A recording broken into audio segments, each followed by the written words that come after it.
So welcome back to our YouTube channel. अब हम लोग जो है हमारा जो TYB ऐप का जो मैनेजमेंट एप्लीकेशन है उसका वन शॉट सीरीज़ का चैप्टर नंबर 2 चालू करेंगे, प्रोडक्शन मैनेजमेंट।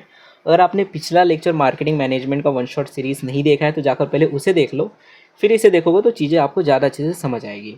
ठीक है, तो ये सेमेस्टर 5 के लिए ये लेक्चर है एंड हम लोग इस लेक्चर के अंदर जो पूरा चैप्टर है वो पढ़ेंगे और साथ ही में जो इंपॉर्टेंट क्वेश्चन रहेंगे वो भी मैं आपको बता दूंगा। और जो पास्ट ईयर में जो भी 5 साल में कुछ क्वेश्चंस आए हैं, मतलब पहले के टाइम पे 5 साल के, तो उसके अंदर जो जो क्वेश्चंस आए वो भी मैं आपको बता दूंगा। एंड हो सकता है कि जो बहुत कम इंपॉर्टेंट है यानी कि उन आने के बिल्कुल ही चांसेस नहीं है तो उन क्वेश्चंस को मैं स्किप भी कर दूँ। ठीक है, तो मतलब जो छोटे छोटे क्वेश्चंस रहेंगे जो आने के बहुत कम चांसेस है तो हो सकता है मैं उसे स्किप भी करूँगा। ठीक है, अब देन लेक्चर को स्टार्ट करते हैं। तो सबसे पहले मैं आपको क्वेश्चन पेपर पैटर्न बता देता हूँ। अगर आपने पहला लेक्चर देख लिया है तो इसको स्किप कर सकते हो आप और आगे बढ़ सकते हो। ठीक है, तो देन यहाँ पर बैकग्राउंड में आपको थोड़ा सा बारिश का आवाज़ आता होगा क्योंकि अभी बारिश चालू हो गई है इसकी वजह से। ठीक है, तो उसको इग्नोर करो। अब देखो, सबसे पहले आपका जो क्वेश्चन पेपर पैटर्न है कुछ इस तरीके से है कि आपको पहले तो ऑब्जेक्टिव्स आएंगे 8 और 7 मार्क्स के। मोस्टली यहाँ पर आपको MCQs और यहाँ पर ट्रू फॉल्स आने के चांसेस है, तो ये दोनों पक्का पढ़ के जाना। एंड उसके बाद आपको क्वेश्चन नंबर जो 2 है उसके अंदर आपको चैप्टर 1 से क्वेश्चंस आएंगे। ठीक है, तो आपको चैप्टर 1 में जो क्वेश्चंस है वो क्वेश्चन नंबर 2 के अंदर आएंगे कि यहाँ पर 8 और 7 मार्क्स के 2 क्वेश्चन रहेंगे और उसके जो ऑप्शन में रहेगा वो भी 8-7 मार्क्स का रहेगा और वो भी चैप्टर 1 से ही आएगा। ठीक है, तो आप ऑप्शन में चैप्टर 1 को नहीं रख सकते। वैसे ही चैप्टर 2 जो रहेगा वो क्वेश्चन नंबर 3 के अंदर आएगा एंड यहाँ पर भी वैसे ही हाल रहेगा। यहाँ पर भी आप ऑप्शन में जो क्वेश्चन आएंगे वो भी चैप्टर 2 से ही रहेंगे। एंड क्वेश्चन नंबर 4 भी कुछ ऐसा ही रहेगा। यहाँ पर चैप्टर नंबर 3 से क्वेश्चन आएंगे आपको, जो कि आप ऑप्शन में नहीं रख सकते क्योंकि इसके जो ऑप्शन में क्वेश्चन आएगा वो भी चैप्टर 3 से ही रहेगा। ठीक है, और 8-7 मार्क्स का क्वेश्चन मेनली रहेगा। हो सकता है कि ये 15 मार्क्स का भी हो जाए बट नॉर्मली 8-7 मार्क्स का ही क्वेश्चन रहेगा। ठीक है, उसके बाद आपको क्वेश्चन नंबर 5 के अंदर जो है वहाँ पर भी 8-7 मार्क्स के क्वेश्चन रहेंगे जो कि आपको चैप्टर नंबर 4 से आएंगे। ठीक है, फाइनेंशियल मैनेजमेंट जो चैप्टर है वहाँ से आएगा एंड इसके ऑप्शन में आपको शॉर्ट नोट्स आएंगे, 3 आपको लिखना रहेगा 5 मार्क्स का। एंड ये जो शॉर्ट नोट्स है ये आपको रैंडमली किसी भी 4 चैप्टर में से कहीं से भी क्वेश्चन पूछ लिए जाएंगे। तो अगर आप किसी चैप्टर को ऑप्शन में रखना चाहते हो तो आप चैप्टर नंबर 4 को रख सकते हो क्योंकि इसके ऑप्शन में शॉर्ट नोट्स आ रहे हैं तो आप शॉर्ट नोट लिख के काम चला सकते हो। ठीक है, तो अगर आपको ऑप्शन में रखना है, आपके पास टाइम कम है पढ़ने का, तो आप इसे ऑप्शन में रख सकते हो। बाकी ये 3 चैप्टर्स तो आपको पढ़ने ही पड़ेंगे। ठीक है, एंड ये आपके कुछ PYQs है पास्ट ईयर के चैप्टर वाइज। अगर हम देखें तो चैप्टर नंबर 2 से ये सारे क्वेश्चंस आए हुए हैं पहले के, मतलब अगर 5 साल के क्वेश्चन पेपर को देखेंगे तो ये देखो, अगर आप देखने को आपको मिलेगा कि क्वेश्चन नंबर जो 3 है उसके ऑप्शन में जो क्वेश्चंस आए हैं C और D वो भी चैप्टर नंबर 2 से ही आए हैं। ठीक है, तो इसलिए आपको ऑप्शन में आप नहीं छोड़ सकते। अगर आप ऑप्शन में छोड़ते हो चैप्टर को तो गया पूरा 15 मार्क्स चला जाएगा। ठीक है, क्यों लिख ही नहीं पाओगे, ऑप्शन में भी तो वही चैप्टर से आएगा। ठीक है, अब यहाँ पर बात कर लेते हैं क्या क्या चीज़ें कितने बार आई है पेपर के अंदर पास्ट ईयर में। तो देखो, मैं कह सकते हो कि ये थोड़ा इंपॉर्टेंट टॉपिक है, स्कोप ऑफ प्रोडक्शन मैनेजमेंट, क्योंकि ये 2018 में भी आया था एंड रिसेंटली में जो पेपर हुआ था 2024 का उसमें भी आया था और उससे पहले जो 2023 में हुआ था उसमें भी आया था। तो ये थोड़ा इंपॉर्टेंट है, स्कोप ऑफ प्रोडक्शन मैनेजमेंट, तो स्कोप आपको पढ़ना ज़रूरी है। उसके बाद steps in production planning and control, ये भी इंपॉर्टेंट है, ये भी पिछले 2 साल से आते जा रहा है, पहले नहीं आता था बट अब आ रहा है। एंड फिर मेजर टू इंक्रीज प्रोडक्टिविटी, ये भी इंपॉर्टेंट है, ये भी बहुत बार आपको पूछा गया है। एंड ये क्वालिटी मैनेजमेंट का क्वेश्चन एक बार पूछा गया है और TQM जो है ये काफ़ी इंपॉर्टेंट है क्योंकि ये भी 3 बार पूछ लिया गया है। और क्वालिटी सर्कल्स भी काफ़ी बार पूछा गया है और ये ISO 9000 ये नहीं पूछा गया है कभी, तो इसे स्किप भी करोगे तो चल जाएगा, बस थोड़ा बहुत पढ़ के चले जाना क्या है ISO 9000। एंड ISO 4000 देखोगे तो ये भी 2 बार आया है, तो ये भी थोड़ा इंपॉर्टेंट है। ये भी मतलब अगर पूछा भी जाता है ISO के बारे में तो इसके बदले में जो है एग्जामिनर ये वाला ही क्वेश्चन पूछ लेता है अगर उसको ISO पूछना ही रहता है तो। ठीक है, एंड लास्टली यहाँ पर ये वाला क्वेश्चन इंपॉर्टेंट है, method technique of inventory management. बाकी सारे जो टॉपिक्स है कह सकते हो वो लीस्ट इंपॉर्टेंट है, ये तो आपको पेपर में आएगा भी नहीं। ठीक है, शॉर्ट नोट्स में भी आने के बहुत कम चांसेस है कि साइज़ और इन्वेंट्री कंट्रोल कॉस्ट के बारे में पूछ ले। ठीक है, तो इतनी चीज़ें इंपॉर्टेंट है, बाकी सारी चीज़ें उतना इंपॉर्टेंट नहीं है। टेक्निक्स भी नहीं पूछी जाती है, टेक्निक्स आपको हो सकता है शॉर्ट नोट्स में आ जाए बट और कहीं नहीं पूछी जाती है। ठीक है, तो ये सारे कुछ हमारे इंपॉर्टेंट टॉपिक्स है पास्ट ईयर पेपर एनालिसिस के हिसाब से कि ये सारी चीज़ें पूछी जाती है एग्जाम के अंदर। ठीक है, और इसके अंदर भी कौन सी इंपॉर्टेंट है तो मैंने अभी आपको बताया कि ये ज़्यादा इंपॉर्टेंट है। ठीक है, उसके बाद आपका जो ये है ये भी बहुत ज़्यादा इंपॉर्टेंट है एंड TQM काफ़ी इंपॉर्टेंट है, क्वालिटी सर्कल इंपॉर्टेंट है और ये ISO 4000। ठीक है, इतना इंपॉर्टेंट है और ये किसी भी पढ़ लोगे तो काफ़ी अच्छा रहेगा। बस इतना पढ़ लोगे तो आपको 15 मार्क्स मिलने के मतलब हो सकते, गारंटी रहेगी इतना मिल ही जाएगा कम से कम, क्योंकि उसके ऑप्शन में यही चीज़ें आएगी, बाकी सारी चीज़ें। ठीक है, तो ये हमारे कुछ इंपॉर्टेंस हो गए। अब देन स्टार्ट करते चैप्टर को पढ़ना। ठीक है, अब सीधा अपने जो भी अच्छे से बैठ जाओ, अब सीधा चालू करेंगे पढ़ना एंड देन सीधा 1-1.5 घंटे बाद ही उठेंगे हम लोग पढ़ने के बाद। ठीक है, तो देन स्टार्ट करते चैप्टर को और इसको अभी फिनिश कर देंगे हम लोग 1-1.5 घंटे के अंदर।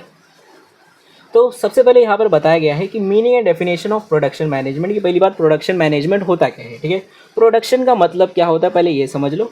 अभी स्टार्टिंग में थोड़ा धीरे धीरे चलूँगा, बट जैसे जैसे हम लोग आगे बढ़ जाएंगे स्पीड बढ़ती जाएगी और तुरंत से आपका चैप्टर खत्म हो जाएगा। ठीक है, तो देन यहाँ पे देखो लिखा हुआ है कि प्रोडक्शन का मतलब क्या होता है। ठीक है, प्रोडक्शन को आप ये भी कह सकते हो, इसको मैन्युफैक्चरिंग भी बोला जाता है या फिर इसे ऑपरेशन भी बोला जाता है। बट अगर आप ऑपरेशन बोलोगे तो ये सही नहीं होता, क्योंकि ऑपरेशन का मतलब होता है कि यहाँ पर देखो, अब मैं प्रोडक्शन का मतलब होता है कि हम जब किसी भी टेंजिबल गुड्स को बनाते हैं, प्रोड्यूस करते हैं किसी भी टेंजिबल गुड्स को, तो उसको प्रोडक्शन बोलते हैं। जैसे किसी मान लो कंपनी के अंदर कुछ भी बन रहा है, कोई भी एक टेंजिबल गुड बन रहा है तो उसे प्रोडक्शन बोलेंगे, कोई भी गुड्स बन रहे तो। और वहीं पर ऑपरेशन का मतलब होता है कि चाहे गुड्स हो चाहे सर्विस हो, जब वो दोनों बनाए जाते हैं तो उसे ऑपरेशन बोला जाता है। तो कह सकते हो ऑपरेशन जो है थोड़ा ब्रॉडर टर्म है और प्रोडक्शन जो है थोड़ा छोटा टर्म है। ठीक है, तो ये इतना ही डिफरेंस है, नहीं तो प्रोडक्शन का मतलब भी कह सकते हो ऑपरेशन ही एक टाइप से हो जाता है।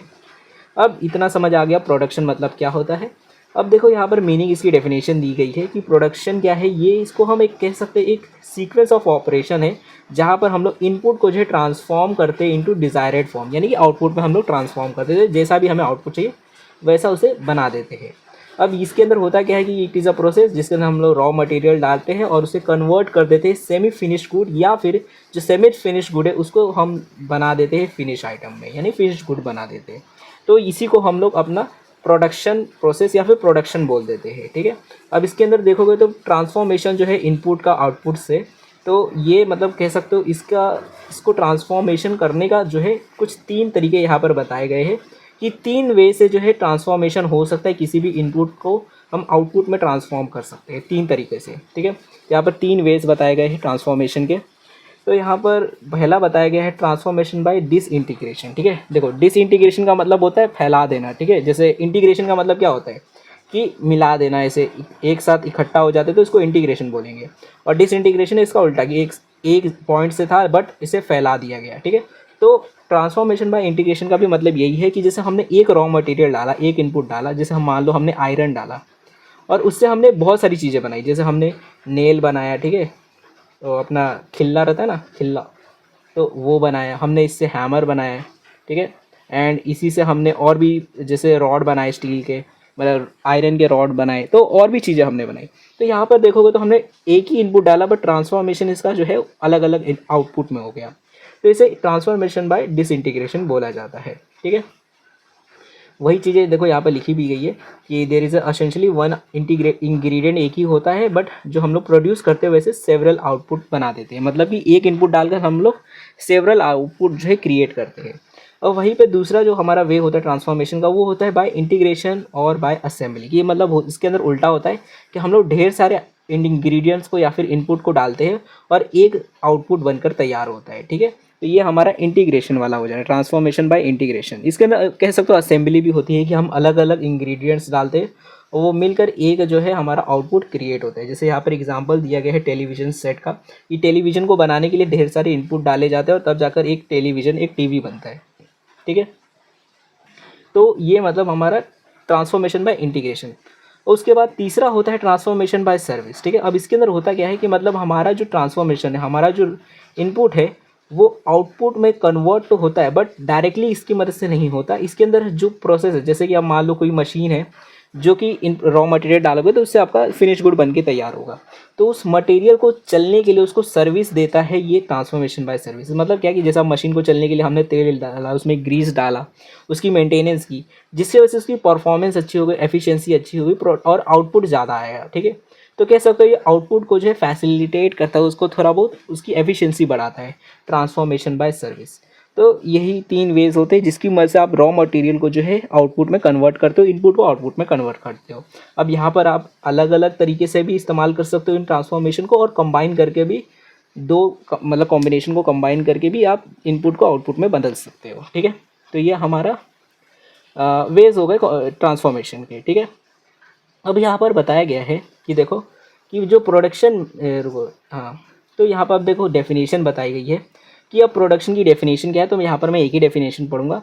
तो यहाँ पर देखो बताया गया है, एडवर्ड बोफा की डेफिनेशन है कि production management deal with decision making, कि मतलब यहाँ पर प्रोडक्शन मैनेजमेंट जो है वो डिसीजन मेकिंग से रिलेटेड कुछ करता है काम, मतलब उससे रिलेटेड डील्स करते हैं, मतलब उससे रिलेटेड काम करता है decision making to produce a production process so that कि जो रिजल्टिंग गुड्स और सर्विस है are produced according to specialization in the amount, कि मतलब जितना चाहिए उतना हम क्रिएट करें बाय द शेड्यूल डिमांडेड, मतलब कि जितना भी टाइम डिमांड किया गया कि इतने टाइम तक बन जाना चाहिए, एंड एट मिनिमम कॉस्ट, और वो भी कम से कम पैसों में। तो इसी को हम लोग प्रोडक्शन मैनेजमेंट बोलते हैं। मतलब प्रोडक्शन मैनेजमेंट का मतलब सिंपल सा है कि ये डील करता है किससे, डिसीजन मेकिंग से रिलेटेड, किससे, प्रोडक्शन प्रोसेस से, कि हमें कुछ ऐसा मतलब प्रोडक्शन प्रोसेस रखना है जो कि हमारे गुड्स एंड सर्विसेज को क्रिएट करे, वो भी जो भी हमें अमाउंट चाहिए उतना, और वो भी बाय जितना भी टाइम दिया गया उतने टाइम में एंड मिनिमम कॉस्ट में। तो इसी को हम लोग प्रोडक्शन मैनेजमेंट बोलते हैं, कि जब आप प्रोडक्शन मैनेजमेंट में क्या करते हो, आप गुड्स एंड सर्विसेज को बनाते हो, वो भी एक इस तरीके से कि आपका जो गुड्स है वो जितना अमाउंट चाहिए वो भी बन जाए, कम टाइम में भी बन जाए और मिनिमम कॉस्ट में भी बने, ठीक है। तो इसी को प्रोडक्शन मैनेजमेंट बोलते हैं। अब यहाँ पर देखो और भी डेफिनेशन है, बट बाकी पढ़ोगे मतलब नहीं, एक ही डेफिनेशन पढ़ो, अच्छा है। अब उसके बाद अब स्कोप ऑफ प्रोडक्शन मैनेजमेंट देख लेते हैं कि अब स्कोप क्या है प्रोडक्शन मैनेजमेंट का। तो देखो यहाँ पर बताया गया है कि प्रोडक्शन मैनेजमेंट जो है उसके अंदर मेनली ये होता क्या है। तो देखो इसके अंदर हम प्लानिंग करते हैं, ऑर्गेनाइजेशन करते हैं, मतलब पहले एक प्लान बनाते हैं कि हमको मतलब पहली बात तो बनाना क्या है, कितना बनाना है, ठीक है। तो ये सारी चीज़ें कि कब बनाना है, कौन बनाएगा, ये सारी चीज़ों को हम डिसाइड करते हैं। फिर उसको ऑर्गेनाइज करते हैं कि मतलब सारी चीज़ों को, रोल्स को डिसाइड करते हैं कौन क्या करेगा, डायरेक्ट करते हैं कि तुम ये करो तुम वो करो, एंड देन कंट्रोल करते हैं कि सारी चीज़ों को फिर देखते हैं कि अच्छे से हो रहा है कि नहीं हो रहा है, ठीक है। तो यही प्रोडक्शन मैनेजमेंट इसके इतना ही किया जाता है प्रोडक्शन मैनेजमेंट के अंदर। अब देखो इसके अंदर काफ़ी सारी एक्टिविटीज़ होती है प्रोडक्शन मैनेजमेंट में, तो उन्हीं को यहाँ पर स्कोप्स में बताया गया है कि क्या क्या एक्टिविटीज़ होती है। तो सबसे पहला जो एक्टिविटी जो हम प्रोडक्शन मैनेजमेंट में करते हैं वो होता है प्रोडक्ट सिलेक्शन एंड डिज़ाइन, कि हमें प्रोडक्ट कौन सा बनाना है पहले तो ये डिसाइड किया जाता है कि क्या प्रोडक्ट बनाना है। कुछ भी तो नहीं बना सकते, एक राइट प्रोडक्ट का डिसाइड किया जाता है, सिलेक्शन किया जाता है कि क्या कौन सा प्रोडक्ट बनाएंगे हम लोग, ठीक है। एंड फिर उसका एक डिज़ाइन बनाया जाता है कि मतलब जो कस्टमर की नीड्स को जो है फुलफिल कर सके, उसके जो भी मतलब कह सकते हो उसकी जो भी रिक्वायरमेंट है उसको मीट कर सके, पूरा कर सके। तो ऐसा हम एक डिज़ाइन बनाते हैं प्रोडक्ट का, एंड देन प्रोडक्ट को क्रिएट करते हैं, ठीक है। तो प्रोडक्ट्स जो है हम लोग कह सकते हो इसका इवैल्यूएशन किया जाता है कि यही हमें प्रोडक्ट बनाना है, इसके अंदर क्या क्या फीचर्स रहेंगे प्रोडक्ट के अंदर। तो कह सकते हो पहले एक प्रोडक्ट को सिलेक्ट किया जाता है कि क्या प्रोडक्ट बनाना है, एंड देन उसका एक डिज़ाइन बनाया जाता है कि कैसा प्रोडक्ट रहेगा। उसके बाद दूसरा जो इसके अंदर हम करते हैं वो होता है प्रोसेस सिलेक्शन एंड प्लानिंग। अब एक बार प्रोडक्ट सिलेक्शन हो गया कि हमें क्या कौन सा प्रोडक्ट बनाना है, तो अब ये हम सिलेक्ट करेंगे कि किस तरीके से प्रोडक्ट को बनाएंगे। यानी कि एक कह सकते हो जो प्लान है उसका सिलेक्शन होगा कि किस तरीके से प्रोडक्ट को बनाया जाएगा, क्या उसका प्रोसेस रहेगा। तो उस प्लानिंग को, उस प्रोसेस का सिलेक्शन किया जाएगा, ठीक है। अब प्रोसेस सिलेक्शन जो है काफ़ी सारी चीज़ों मतलब उसके अंदर हम काफ़ी सारी चीज़ें इन्वॉल्व रहती है, जैसे कि कौन सी टेक्नोलॉजी का इस्तेमाल किया जाएगा, कौन सी टेक्निक्स का इस्तेमाल किया जाएगा, कौन सी इक्विपमेंट रहेगी, कौन सी मशीनरी रहेगी, कि हाथ से बनाया जाएगा कि मशीन से बनाया जाएगा, कौन सा सिस्टम रहेगा, कौन सी मैकेनिज्म, मतलब सारी चीज़ों को किस तरीके से प्रोडक्शन करना है, ये सारी चीज़ों को हम लोग इसके अंदर करेंगे कि प्रोसेस सिलेक्शन करेंगे। कि प्रोसेस आप सिलेक्ट करो, पहले प्रोडक्ट सिलेक्ट कर लिए, डिज़ाइन बना दिया उसका, अब प्रोसेस सिलेक्ट करो और एक प्लान बनाओ कि अब प्रोडक्ट को बनाना कैसे। उसके बाद कैपेसिटी प्लानिंग करेंगे कि कितना बनाना है, ठीक है। कि मतलब प्रोडक्शन आप कर तो दोगे बट कितना बनाना है ये भी तो डिसाइड करना पड़ेगा। ज़्यादा बना दोगे तो आपके पास रखने के लिए मतलब जगह नहीं रहेगी, और कम बनाओगे तो आपको डिमांड कम पड़ जाएगी, मतलब अगर डिमांड रहेगी और फिर सप्लाई कम पड़ जाएगी। तो ऐसे टाइम पर कैपेसिटी प्लानिंग करनी है कि आपको एक्सेस भी नहीं बनाना है और अनयूटिलाइज भी कैपेसिटी नहीं रखनी है, आपको जितना भी बैलेंस में रखना है, ठीक है। ताकि आप डिलीवरी प्रॉब्लम्स ना आए, कि आपको ऐसा ना हो जाए कि आप कम आपने बनाया है तो आप इशू आ रहा है डिलीवरी करते टाइम पर, ठीक है। तो कैपेसिटी प्लानिंग करनी है, कितना प्रोडक्ट को क्रिएट करना है, ठीक है। उसके बाद प्रोडक्शन प्लानिंग करनी है कि आप प्रोडक्शन किस तरीके से करेंगे, कि मतलब प्रोडक्शन स्टार्ट कैसे होगा, जैसे कि पहले हम लोग मतलब एक कह सकते हो पूरे स्टेप्स को हम लोग डिसाइड करेंगे कि पहले जो है रॉ मटेरियल डाला जाएगा मशीन के अंदर, फिर वहाँ से ये जो है यहाँ दूसरे जगह पर जाएगा, फिर वहाँ से जो है एम्प्लॉयज़ जो रहेंगे वो हाथ से कुछ भी मतलब जो भी रॉ मटेरियल उसको असेंबल करेंगे, देन आगे जाएगा पैकेजिंग में जाएगा। तो इस तरीके से पूरा एक प्रोडक्शन प्लानिंग बनाई जाएगी। एक बार जैसे हमने ये डिसाइड कर दिया कि कितना हमें प्रोडक्ट बनाना है, ठीक है, तो पहले प्रोडक्ट की कैपेसिटी डिसाइड हो गई, अब प्रोडक्शन प्लानिंग बनाएंगे, ठीक है। अब प्रोडक्शन प्लानिंग में दो चीज़ें इन्वॉल्व होती है, एक होता है रूटिंग और एक होता है शेड्यूल। रूटिंग का मतलब होता है कि एक रूट क्रिएट करना, कि हम एक रोड मैप कह सकते हो कि एक रोड मैप क्रिएट करना कि कौन से किस तरीके से हमें प्रोडक्शन को करना रहेगा। कि मतलब जैसे यहाँ पर पहले हम रॉ मटेरियल डालेंगे, फिर यहाँ पर असेंबली होगी, फिर यहाँ पर पैकेजिंग होगी, फिर यहाँ पर डिलीवरी होगी। तो इस तरीके से मतलब पूरा कह सकते हो एक हमने रोड मैप बना दिया। तो रूटिंग का मतलब यही होता है कि एक decision relating to flow of the production activity, ये फ्लो कैसा रहना है, ताकि उससे जो है आपको ये ना सोचना पड़े कि अगला अब कहाँ जाएगा प्रोडक्ट। आपने एक पहले से स्टार्टिंग में ये एक प्लान बना दिया कि इस तरीके से इसका रूट रहेगा पूरे प्रोडक्शन का। और दूसरा होता है शेड्यूल इसके अंदर, कि शेड्यूल का मतलब होता है एक टाइम का, कि कब तक ये प्रोडक्शन हो जाना चाहिए। एक टाइम लिमिट, आप एक टाइम टेबल बना देते हो कि कब तक ये प्रोडक्शन हो जाना चाहिए, ताकि आपको ये पता चले कि आप जो है एफिशिएंसी से काम कर रहे हो कि नहीं कर रहे हो, ठीक है। तो ये होता है प्रोडक्शन प्लानिंग। प्रोडक्शन प्लानिंग में मतलब दो ही चीज़ें बनाई जाती है, एक रूट बनाया जाता है कि कैसे करेंगे, प्लान बनाया जाता है, एंड एक शेड्यूल बनाया जाता है कि कब तक ये प्रोडक्शन हो जाएगा, ठीक है। अब जैसे ही हमने प्लान बना दिया और रूट भी बना दिया, उसके बाद अब हम लोग प्रोडक्शन कंट्रोल करेंगे। प्रोडक्शन कंट्रोल का मतलब कि अब कंट्रोल करेंगे कि हम लोग देखेंगे कि प्रोडक्शन अच्छे से हो रहा है कि नहीं हो रहा है, जो हमने टारगेट्स डाले थे वो पूरे हो रहे कि नहीं हो रहे, कोई मतलब कह सकते हो डेविएशन तो नहीं हो रहा है, कम प्रोडक्शन तो नहीं हो रहा है, या फिर जो भी मतलब कुछ भी प्रॉब्लम अगर दिखता है तो उस हिसाब से नेसेसरी करेक्टिव स्टेप्स लिए जाएंगे। मतलब कह सकते हो प्रोडक्शन को अब कंट्रोल करेंगे, देखेंगे उसको कि हाँ अच्छे से प्रोडक्शन हो रहा है कि नहीं हो रहा है। उसके बाद सिक्स्थ जो रहेगा, अब प्रोडक्शन को तो आप देख रहे हो कि सारी चीज़ें अच्छे से हो रही है नहीं हो रही है, बट आप ये भी तो देखोगे कि क्वालिटी कंट्रोल हो रहा है कि नहीं हो रहा है, ज़्यादा वेस्टेज तो नहीं हम लोग कर रहे हैं, ठीक है। प्रोडक्ट की क्वालिटी में तो कॉम्प्रोमाइज़ नहीं हो रहा है, जल्दी जल्दी बनाने के चक्कर में ज़्यादा मतलब चीज़ें ख़राब तो नहीं हो रही है। तो क्वालिटी कंट्रोल करोगे, क्वालिटी को देखोगे, तो मैनेजर जो रहेगा वो ये भी करेगा कि मतलब देखेगा कि जो क्वालिटी है प्रोडक्ट की वो अच्छी है कि नहीं है, अगर ख़राब है तो इम्प्रूव की जाएगी, ठीक है। तो उसके लिए मतलब उस हिसाब से जो है काम किया जाएगा कि जो कॉस्ट ऑफ प्रोडक्शन है उसको थोड़ा कम करने की कोशिश की जाएगी। अगर बहुत ज़्यादा किसी अननेसेसरी जगह पे खर्चा बहुत हो रहा है तो उसे कम किया जाएगा, ठीक है। तो मतलब इस तरीके से क्वालिटी कंट्रोल किया जाएगा। उसके बाद नेक्स्ट जो होगा वो होगा इन्वेंट्री कंट्रोल। इन्वेंट्री कंट्रोल का मतलब होता है, इसके अंदर हम लोग क्या करेंगे कि जो भी मतलब हमारे पास इन्वेंट्री है उसको कंट्रोल करेंगे, देखेंगे कि मतलब जो लेवल ऑफ इन्वेंट्री हमने रखा हुआ है वो बहुत ज़्यादा भी नहीं होना चाहिए, बहुत कम भी नहीं होना चाहिए। मतलब जैसे कि रॉ मटेरियल हमारे पास धीरे धीरे अब कम हो गए तो हम लोग वापस से रीस्टॉक करेंगे उसको। अगर बहुत ज़्यादा है तो मतलब ज़्यादा नहीं रखेंगे हम लोग, ठीक है, क्योंकि वेस्टेज हो सकता है, ख़राब हो सकता है वो, ठीक है, या फिर चोरी हो सकता है अगर ज़्यादा रखेंगे तो इन्वेंट्री कंट्रोल रखना है कि जो भी हमारे पास इन्वेंट्री है उसको अच्छी तरीके से रखना है, क्योंकि काफ़ी इंपॉर्टेंट फंक्शन है प्रोडक्शन डिपार्टमेंट में। तो मैनेजर जो रहेगा वो मॉनिटर करेगा लेवल ऑफ इन्वेंट्री को, और वहाँ पर ज़्यादा भी ओवर स्टॉकिंग भी नहीं होनी चाहिए और अंडर स्टॉकिंग भी नहीं होनी चाहिए। जैसे कि जो स्पेयर पार्ट्स होते हैं, कंपोनेंट्स होते हैं, जो रॉ मटेरियल है, इनका इन्वेंट्री जो है सही रहना, बैलेंस में रहना चाहिए, जितना चाहिए उतना ही रहना चाहिए, ज़्यादा भी नहीं कम भी नहीं रहना चाहिए, ठीक है।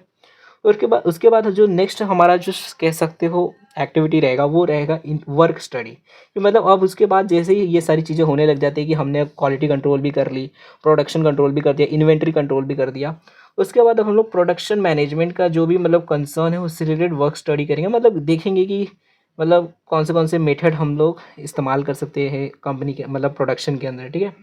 तो जिससे मतलब ज़्यादा से ज़्यादा जो है मतलब कह सकते हो एफिशिएंसी आएगी, ठीक है। तो स्टडी की जाएगी कि हम लोग जो मतलब मेथड इस्तेमाल कर रहे हैं, हम लोग जो वर्क कर रहे हैं वो कितना कर रहे हैं, ठीक है। तो मेजरमेंट किया जाएगा, देखा जाएगा कि मतलब कह सकते हो इवैल्यूएट किया जाएगा कि हम जो प्रोसेस इस्तेमाल कर रहे हैं वो कितना एफिशिएंट है, कितना प्रोडक्टिव है, ठीक है। उसके बाद नेक्स्ट होगा maintenance and replacement of machine. अगर कोई मशीन ख़राब हो रही है तो उसको रिप्लेस किया जाएगा या फिर उसको मेंटेनेंस उसकी करवाई जाएगी अगर कोई ख़राब चीज़ें हो रही है तो प्रोडक्शन के अंदर। ये काफ़ी ज़्यादा इंपॉर्टेंट, क्योंकि ये आपके काम को रोक सकता है और इसकी वजह से हमारी जो शेड्यूल है वो ख़राब हो सकता है। तो इसलिए इसका टाइम टू टाइम मेंटेनेंस भी ज़रूरी है मशीनरी का। उसके बाद लास्टली आपका होता है अदर फंक्शन। ये फिर बाकी के जो फंक्शंस होते हैं जैसे कि cost reduction and cost control, technological upgradation, motivation the workforce, की मतलब वर्कफोर्स को थोड़ा मोटिवेट किया जाएगा, उनको थोड़ा एक्सरसाइज करवाई जाए, एंड रिसर्च एंड डेवलपमेंट। तो ये सारी चीज़ें भी आपकी प्रोडक्शन एक्टिविटी में आती है, ठीक है। आपको इसे याद रखने की भी ज़रूरत नहीं है, क्योंकि आपको एक स्टेप बाय स्टेप याद रह जाएगा। ये देखो, सबसे पहले आप प्रोडक्ट सिलेक्ट करोगे, फिर एक प्रोसेस को सिलेक्ट करोगे, फिर ये सोचोगे आप कितना बनाओगे, कैपेसिटी प्लान करोगे, एंड देन एक प्रोडक्शन प्लानिंग बनाओगे, ठीक है, कि किस तरीके से हम रूट का और शेड्यूल बनाएंगे। उसके बाद एक बार आपने ये कर दिया तो आप कंट्रोल करोगे कि पहले प्रोडक्शन कंट्रोल करोगे, फिर क्वालिटी कंट्रोल करोगे और फिर उसके बाद इन्वेंट्री कंट्रोल करोगे। एंड देन ये सारी चीज़ें होने के बाद वर्क स्टडी करोगे कि आपका मेथड सही है कि नहीं है, और अगर कोई मशीन ख़राब हुआ है तो मेंटेनेंस करोगे, and then lastly other function हो गया, ठीक है।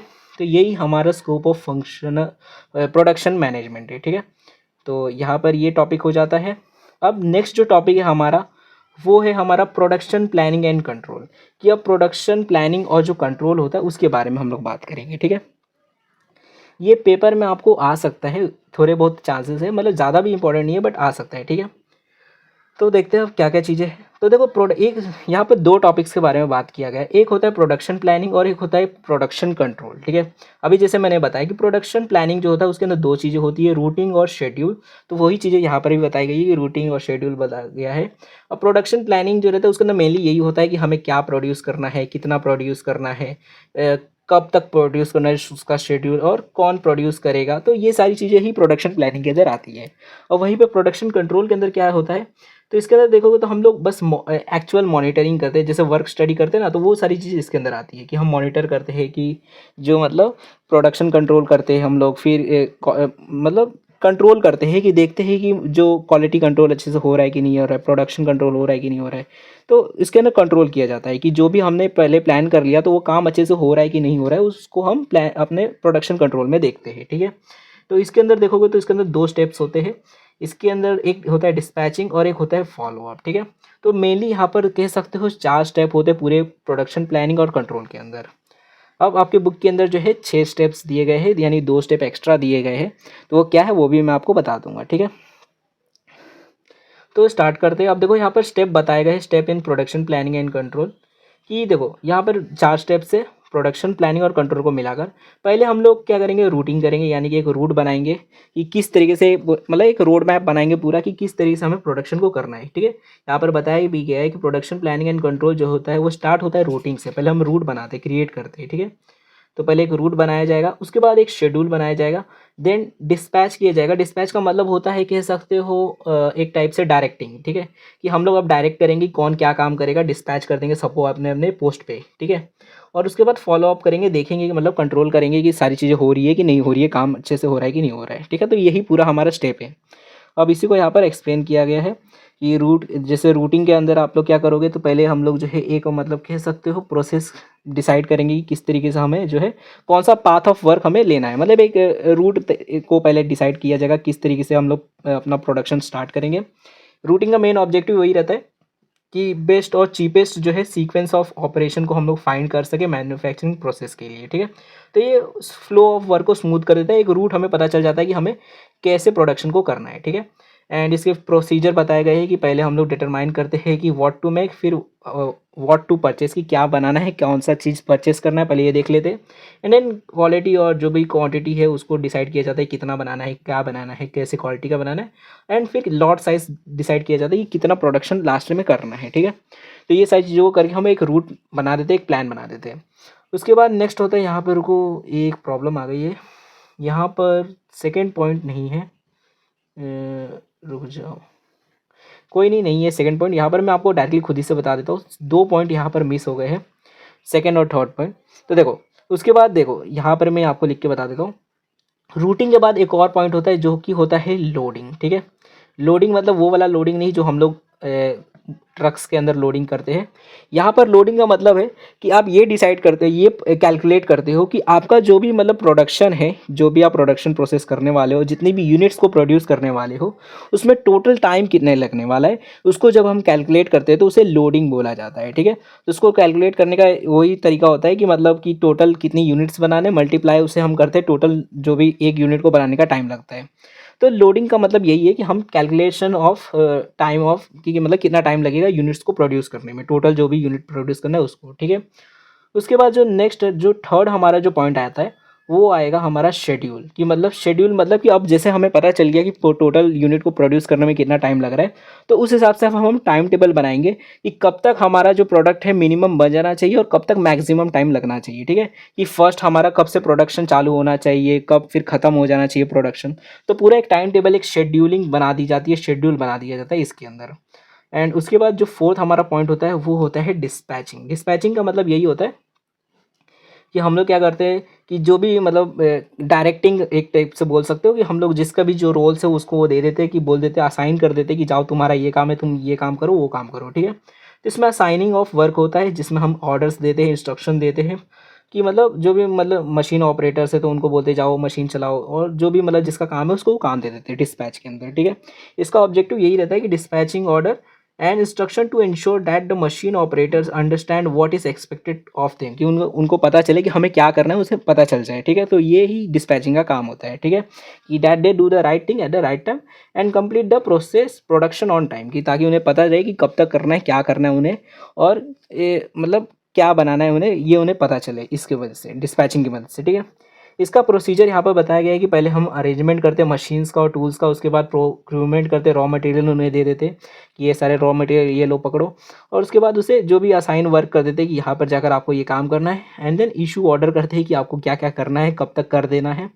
एंड इशू ऑर्डर के साथ भी हम tools department to supply tools उनको भी बता देते हैं, कि डिपार्टमेंट को भी बोल देते हैं कि आप ये पर्सन को जो है ये सारे टूल्स जो है वो सप्लाई कर दो, दे दो। ठीक है, एंड देन फिर मेंटेनिंग अ प्रॉपर रिकॉर्ड, कि कब उसने काम चालू किया और कब काम खत्म कर दिया, इसको हम देखते हैं। ओके, तो यही डिस्पैचिंग में होता है। एंड उसके बाद आपका आता है फॉलोअप। फॉलोअप का मतलब होता है कि अब आप देखते हो, आपने डिस्पैच भी कर दिया, अब आप देखोगे कि सारे काम ढंग से हो रहे हैं कि नहीं हो रहे। ठीक है, तो ये रिपोर्टिंग का काम होता है, मॉनिटरिंग रिपोर्टिंग होती है, जिसके अंदर हम एक्चुअल परफॉर्मेंस को देखते हैं। तो कह सकते हो यही अब कंट्रोल का काम यहाँ पर चालू हो जाता है, हम प्रोडक्शन कंट्रोल और जो भी क्वालिटी कंट्रोल है उसे देखना चालू कर देते हैं इसके अंदर, फॉलोअप के अंदर। उसके बाद यहाँ पर बताया गया और इसका ऑब्जेक्टिव क्या रहता है, तो देखो इसका ऑब्जेक्टिव जो यही रहता है कि हमें जो है मतलब फॉलोअप के अंदर हम मॉनिटर करते हैं और देखते हैं कि एक्चुअल परफॉर्मेंस कैसा है, एंड मतलब जो भी रिक्वायरमेंट रहती है वो उस हिसाब से फिर सामने वाले को बताते हैं कि आपने ये सारे प्रॉब्लम है, आप ये काम करो, वो काम करो, थोड़ा और मेहनत करो। ठीक है, तो इसका प्रोसीजर कुछ इस तरीके से रहता है कि हम मेजर करते हैं एक्चुअल प्रोडक्शन को, कंपेयर करते हैं एक्चुअल प्रोडक्शन को हमारे जो प्लान टारगेट था उसके साथ में, फिर आइडेंटिफाई करते हैं कि क्या प्रॉब्लम आ रही है, क्या डेविएशन आ रहा है, एंड देन उसको जो भी करेक्टिव मेजर्स है वो लिए जाते हैं, कि आपको थोड़ा और मेहनत करनी पड़ेगी भाई, तुम्हारा रेट कम आ रहा है, इस तरीके से हम उसे बोल सकते हैं। ठीक है, और फिर जो भी करेक्टिव मेजर्स है हम वो लेंगे, जो भी बेस्ट करेक्टिव मेजर्स रहेगा उसको सिलेक्ट किया जाएगा, एंड इम्प्लीमेंटेशन होगा करेक्टिव मेजर्स का, और फिर रिव्यू होगा कि सही जो हमने करेक्टिव मेजर दिया वो क्या अच्छे से काम कर रहा है कि नहीं कर रहा है। ठीक है, एंड उसके बाद एक और यहाँ पर पॉइंट, छठवां पॉइंट दिया है कि अगर मान लो आपको लगता है कि आपका जो प्लान आपने बनाया था वो ढंग से काम नहीं कर रहा है फॉलोअप करने के बाद, तो आप एक रीप्लानिंग भी कर सकते हो, वापस से आप जो है कि रीप्लान बना सकते हो, वापस एक नया प्लान बना सकते हो, जिसमें एक नया रूट होगा, नया शेड्यूल होगा, जो कि आपको प्रोडक्शन को नई तरीके से जो भी आपने प्रॉब्लम फेस की उसको देखते हुए जो है नया प्लान बनेगा। ठीक है, तो मैन्युफैक्चरिंग यूनिट में मतलब रीप्लानिंग की सॉफ्टवेयर रिक्वायर्ड बहुत बार होता है कि आपको रीप्लान करना पड़ जाता है, क्योंकि काफ़ी सारे प्रॉब्लम्स आपको दिखते हैं जो पहले आपने नहीं सोचे थे। ठीक है, तो यहाँ पर यही लिखा है। अब देखो यहाँ पर एक नोट लिखा है आपके बुक में ही, कि अगर आपको पेपर में ऐसा आता है कि आपको लिखना है ये मतलब प्रोडक्शन प्लानिंग कंट्रोल के आपको स्टेप्स लिखने हैं, तो ऐसे टाइम पर आप चाहो तो 4 पॉइंट्स लिख सकते हो, और आप वो एक चार्ट बना दोगे तो आपको आराम से मार्क्स मिल जाएंगे। ठीक है, बट अगर 6 के 6 लिख दोगे तो ज़्यादा अच्छा रहेगा। ठीक है, क्यों है ही क्या, एक लोडिंग एक्स्ट्रा और एक ये रीप्लानिंग एक्स्ट्रा, बाकी कुछ नहीं है। ठीक है, तो बस इतनी ही चीज़ें हैं यहाँ पर, प्रोडक्शन प्लानिंग एंड कंट्रोल ये भी फिनिश हो जाता है। उसके बाद देखो अब नेक्स्ट जो हमारा पॉइंट है, टॉपिक है, वो है मीनिंग ऑफ प्रोडक्टिविटी। अब प्रोडक्टिविटी क्या होती है, तो देखो प्रोडक्टिविटी और कुछ नहीं होती है, इसका मतलब होता है कि मतलब कह सकते हो प्रोडक्टिविटी का मतलब होता है कि कम टाइम में ज़्यादा से ज़्यादा आउटपुट देना, कम यूनिट में ज़्यादा से ज़्यादा आउटपुट देना, मतलब एफिशिएंसी बढ़ा देना, इसी को हम प्रोडक्टिविटी बोलते हैं। ठीक है, तो यही लिखा है कि productivity means the balance between all factors of production that will give the greatest output for the smallest effort, कि मतलब कम मेहनत पे ज़्यादा आउटपुट दे दे, तो इसी को हम प्रोडक्टिविटी बोलते हैं। अब प्रोडक्टिविटी को कैलकुलेट कैसे किया जाता है, तो कह सकते हो प्रोडक्टिविटी और कुछ नहीं, एक रेशियो होता है परसेंटेज में, मतलब प्रोडक्टिविटी को कैलकुलेट किया जाता है, और ये रेशियो किसका होता है, आउटपुट टू इनपुट का रहता है, कि कितना आउटपुट दिया उससे हमें कितना इनपुट मिला, नहीं सॉरी उल्टा बोल दिया, कितना इनपुट दिया और कितना उससे आउटपुट हमें मिला, ये जो रेशियो है उसी को हम प्रोडक्टिविटी बोलते हैं। इसको कुछ इस तरीके से लिखा जाता है, ठीक है। प्रोडक्टिविटी को अगर आप मतलब आउटपुट को अगर आप इनपुट से डिवाइड कर दोगे तो आपको प्रोडक्टिविटी मिल जाएगी, कितनी प्रोडक्टिविटी है आपकी, ठीक है। अब इसको कैलकुलेट कर सकते हो आप इस तरीके से प्रोडक्टिविटी को। यहाँ पर बताया गया है कि देखो जो प्रोडक्टिविटी है, it is noted at productivity and production जो है वो एक ही नहीं होते, अलग अलग होते हैं, ठीक है। प्रोडक्टिविटी का मतलब होता है कि आपने कितना यूनिट दिया और उससे कितना मतलब आउटपुट आया, तो मतलब उसके जो रेशो है कि मतलब एफिशिएंसी कितनी आई है उसको प्रोडक्टिविटी बोलेंगे। और प्रोडक्शन का मतलब है कि आपने कितना इनपुट दिया और उससे कितना आउटपुट आया। एफिशिएंसी वैसे वो सब आपको मतलब नहीं है, आपको बस इतना मतलब है कि कितना इनपुट दिया तो कितना आउटपुट आया, तो वो आपका प्रोडक्शन हो जाता है, ठीक है।